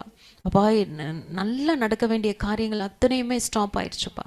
கிருபையாக எங்களை மன்னிச்சிருங்க. எல்லாரும் கேட்கலாமா? எங்களோட சுயத்தினால எங்களுடைய காரியம் எங்களுடைய பார்வைக்கு நல்லவங்களா தெரிஞ்சுட்டாங்க, எங்களுடைய பார்வைக்கு ஒரு நம்ப தகுந்தவர்களாக தெரிஞ்சுட்டாங்க, எங்களுடைய பார்வைக்கு அவர்கள் அப்பா ரொம்ப சூப்பர் நாங்கள் நினச்சிட்டு அப்பா ஸ்தோத்திரம் நாங்கள் இழந்து போய் நிற்கிறோம். எங்கள் சந்தோஷத்தை இழந்து போய் நிற்கிறோம். ஆண்டவரே அப்பா ஸ்தோத்திரம். ஆண்டவரே அப்பா ஸ்தோத்திரம். சமாதானத்தை இழந்து போய் நிற்கிறோம். ஆண்டவரே அப்பா ஸ்தோத்திரம். எப்போ இந்த சூழ்நிலை மாறும் என்று ஆண்டவரே அப்பா ஸ்தோத்திரம் ஒவ்வொரு நாளும் உங்கள் சமூகத்தில் வந்து நிற்கிறோம். எங்களை மன்னிச்சிருங்கப்பா, கிருபையாய் மன்னிச்சிருங்க. நாங்கள் சுயமாய் எடுத்த முடிவுகளை மன்னிச்சிருங்க. சுயமாய் நினைத்து அவர்களுக்கு உதவி செய்த காரியங்களை மன்னிச்சிருங்க. கத்திரிடத்தில் விசாரிக்காம கேட்காம ஆண்டவரே அப்பா ஸ்தோத்திரம். ஆண்டவரே சில நேரத்தில் எச்சரிப்பு கொடுத்தும் அந்த வார்த்தையை கேட்காம ஆண்டவரே அப்பா நாங்கள் அந்த எச்சரிப்பை உதாசீனப்படுத்தி அப்பா எங்களோட சுயத்தில் போய் மாட்டிக்கிட்ட காரியங்களை மன்னிச்சிருங்க அப்பா. இப்போ நாங்கள் வேலையை இழந்து நிற்கிறோம். ஆண்டவரே அப்பா ஸ்தோத்திர கர்த்தாவே, அப்பா ஸ்தோத்திரம். அவங்களை நம்பி போன காரியங்கள் அப்பா ஸ்தோத்திர கர்த்தரை எச்சரித்து நம்பி போய் வேலையை இழந்து போய் நிற்கிறோம். அப்பா ஸ்தோத்திர கர்த்தாவே, நன்மை இழந்து போய் நிற்கிறோம். அப்பா ஸ்தோத்திரம் ஆண்டவரே அப்பா ரபா ஷலரந்தல ரூக்க புதுதி கலரபா. அப்பா ஸ்தோத்திரம் ஸ்தோத்திரம் ஸ்தோத்திரம் ஸ்தோத்திரம் ஸ்தோத்திரம். என் ஆவியானவர் சொல்றீங்க, நீ சகலத்தையும் திருப்பிக் கொள்வாய், நீ சகலத்தையும் திருப்பிக் கொள்வாய். இழந்து போன எல்லா ஆசீர்வாதங்களையும், மனிதர்களால் இழந்து போன, பிசாசினால் இழந்து போன எல்லா ஆசீர்வாதங்களையும் நீ திரும்பவுமாய் திருப்பிக் கொள்வாய். சகலத்தையும் சகலத்தையும் சகலத்தையும். ஒரு ரிபிகா ஷலரந்தல ரூக்க புதுதி கலரபா. அப்பா ஸ்தோத்திரிக்கிறோம் ஸ்தோத்திரிக்கிறோம் ஆண்டவரே. என் ஆவியானவரே, என் ஆவியானவரப்பா, யாரெல்லாம் உண்மையாய் ஆண்டவரே கர்த்தருடைய சமூகத்தில் ஜெபிக்கிறார்களோ அப்பா, நான் இழந்து போய் நிற்கிறேன், நான் இழந்து போய் நிற்கிறேன் அப்பா ஸ்தோத்திரம் கர்த்தாவே. அப்பா என்னை கிருபையாய் மன்னிங்க, கிருபையாய் மன்னிங்க, கிருபையாய் மன்னிங்க. குடும்பத்தை இழந்து நிற்கிறேன், பிள்ளைகளை இழந்து நிற்கிறேன் அப்பா ஸ்தோத்திரம். எல்லாம் தூரமாய் இருக்கிறார்கள் அப்பா. ஆண்டவரே அப்பா ஸ்தோத்திரம். சமாதானம் சந்தோஷம் நன்மை இழந்து போய் நிற்கிறேன். மனிதர்களை அப்பா ஸ்தோத்திரம் நம்பி ஆண்டவரே நான் இழந்த காரியங்கள் ஏராளம் ஏராளம் ஏராளம். ஆண்டவரே அப்பா ஸ்தோத்திரம். எல்லாவற்றையும் மன்னிங்க, எல்லாவற்றையும் மன்னிங்க. அந்த ஸ்பிரிச்சுவல் மெச்சூரிட்டியை கர்த்தர் ஒவ்வொருத்தருக்கும் கொடுங்க. ஒவ்வொரு காரியத்தையுமே ஆவியானவருடைய சத்தத்தின்படியாய் அப்பா அவருடைய சித்தத்தின்படியாய் நாங்கள் செய்யும்படியாய் நாங்கள் அர்ப்பணிக்கிறோம் ஆண்டவரே. அப்பா உங்களுடைய கருத்துல நாங்களை அர்ப்பணிக்கிறோம் சுவாமி. எங்களை பயன்படுத்துங்கப்பா. இனி நாங்கள் யாருக்கிட்டையும் சிக்கி விடாதபடி, எந்த மனுஷனையும் நாங்கள் நம்பாதபடி ஆண்டவரே அப்பா ஸ்தோத்திரம். இனிமேல் நாங்கள் ஜாக்கிரதை உள்ளவர்களாக இருக்க அப்பா, எங்களை குறித்து எங்களுடைய ஆத்துமாவை குறித்தே நாங்கள் ஜாக்கிரதையாக இருக்க அப்பா, எல்லா மனுஷங்களை குறித்து ஜாக்கிரதையாக இருக்க கர்த்தர் உதவி செய்ய வேணுமாய் நாங்கள் ஜெபிக்கிறோம். என்ன வந்தாலும் நம்புவேன் என்னை மீட்பரை, யார் கைவிட்டாலும் பின் செல்வேன் எனது இயேசுவை. சொல்லுவோமா? என்ன வந்தாலும் நம்புவேன் என்னை மீட்பரை, யார் கைவிட்டாலும் பின் செல்வேன் எனது இயேசுவை. அகல ஆழ உயரமாய் எவ்வளவு அன்பு கூர்ந்தா, என்ன துன்பங்கள் வந்தாலும் அவர் என்னை கைவிட மாட்டார். என்ன துன்பங்கள் வந்தாலும் அவர் என்னை கைவிட மாட்டார். காக்கும் வல்ல மீட்பர் உண்டனக்கு உண்டனக்கு உண்டனக்கு, காக்கும் வல்ல மீட்பர் உண்டனக்கு, காத்திடுவார் என்றுமே, காத்திடுவார் என்றுமே, காத்திடுவார் என்றுமே. ஹalleluya ஹalleluya ஹalleluya ஹalleluya. ஸ்தோத்திரம். உங்களை மட்டுமே நாங்கள் நம்புவோம் ராஜா. என் தகப்பன் ஒருவரையே நாங்கள் நம்புவோம். எல்லாரும் நாங்கள் அறிக்கை செய்கிறோம். என் கர்த்தரை வைக்க வேண்டிய இடத்துல எந்த மனுஷனை நாங்கள் வைத்திருந்தால் என் ஆவியானவர் இந்த நேரத்தில் உணர்த்தி இருக்கீங்கப்பா. எல்லாத்தையும் நாங்கள் ஆண்டவரே அப்பா ஸ்தோத்திரம், ஆண்டவரே அப்பா ஸ்தோத்திரம், ஒன்றுமில்லாமல் போக பண்ணுகிறோம். கர்த்தரை முதலிடத்துல வைக்கிறோம் ஆண்டவரே அப்பா ஸ்தோத்திரம். எந்த மனுஷனை நாங்கள் இனி நம்பக்கூடாது அப்பா. நாசில் சுவாசமுள்ள எந்த மனுஷனை நாங்கள் நம்பாதபடி ஜாக்கிரதையாய் இருக்க, ஒவ்வொருத்தரையும் ஜாக்கிரதையாய் பேச ஆண்டவரே ஆவியானவர் கற்றுக் கொடுக்கிறபடி அப்பா ஸ்தோத்திரம். நாங்கள் ஆண்டவரே அப்பா ஸ்தோத்திரம் உம்முடைய சித்தத்தை அறிந்து மாத்திரமே நாங்கள் செயல்பட அப்பா ஸ்தோத்திர கர்த்தாவே அப்பா கர்த்தர் எங்களுக்கு கிருபைகளை கொடுக்க வேண்டுமாய் நாங்கள் ஜெபிக்கிறோம். சகலத்தையும் திருப்பிக் கொள்வாய் என்று சொன்ன தேவனாகிய கர்த்தர் அப்பா இதுவரை நாங்கள் ஆண்டவரே அப்பா ஸ்தோத்திரம் ஏமாந்த காரியங்கள், கஷ்டப்பட்ட காரியங்கள், வேதனைப்பட்ட காரியங்கள், மனுஷனை நம்பி ஏமாந்தது போதும் ஆண்டவரே, ஏமாந்தது போதும். இனி என் கர்த்தருடைய சித்தத்தின்படியாய் ஆண்டவரே அப்பா ஸ்தோத்திரம் ஒவ்வொரு காரியத்தையும் செய்ய கர்த்தர் எஸ் சொல்லும் பொழுது அந்த காரியத்தை நிறைவேற்ற ஆண்டவரே அப்பா ஸ்தோத்திரம் அதுவரை நாங்கள் காத்திருந்து ஒவ்வொரு காரியத்தையும் நாங்கள் ஆண்டவரை ஜெயமாய் பெற்றுக்கொள்ள கர்த்தர் கிருபைகளை கொடுக்க வேண்டுமாய் ஜெபிக்கிறோம். உம்முடைய கரங்களை எங்களை தாழ்த்தி ஒப்பு கொடுக்குறப்பா.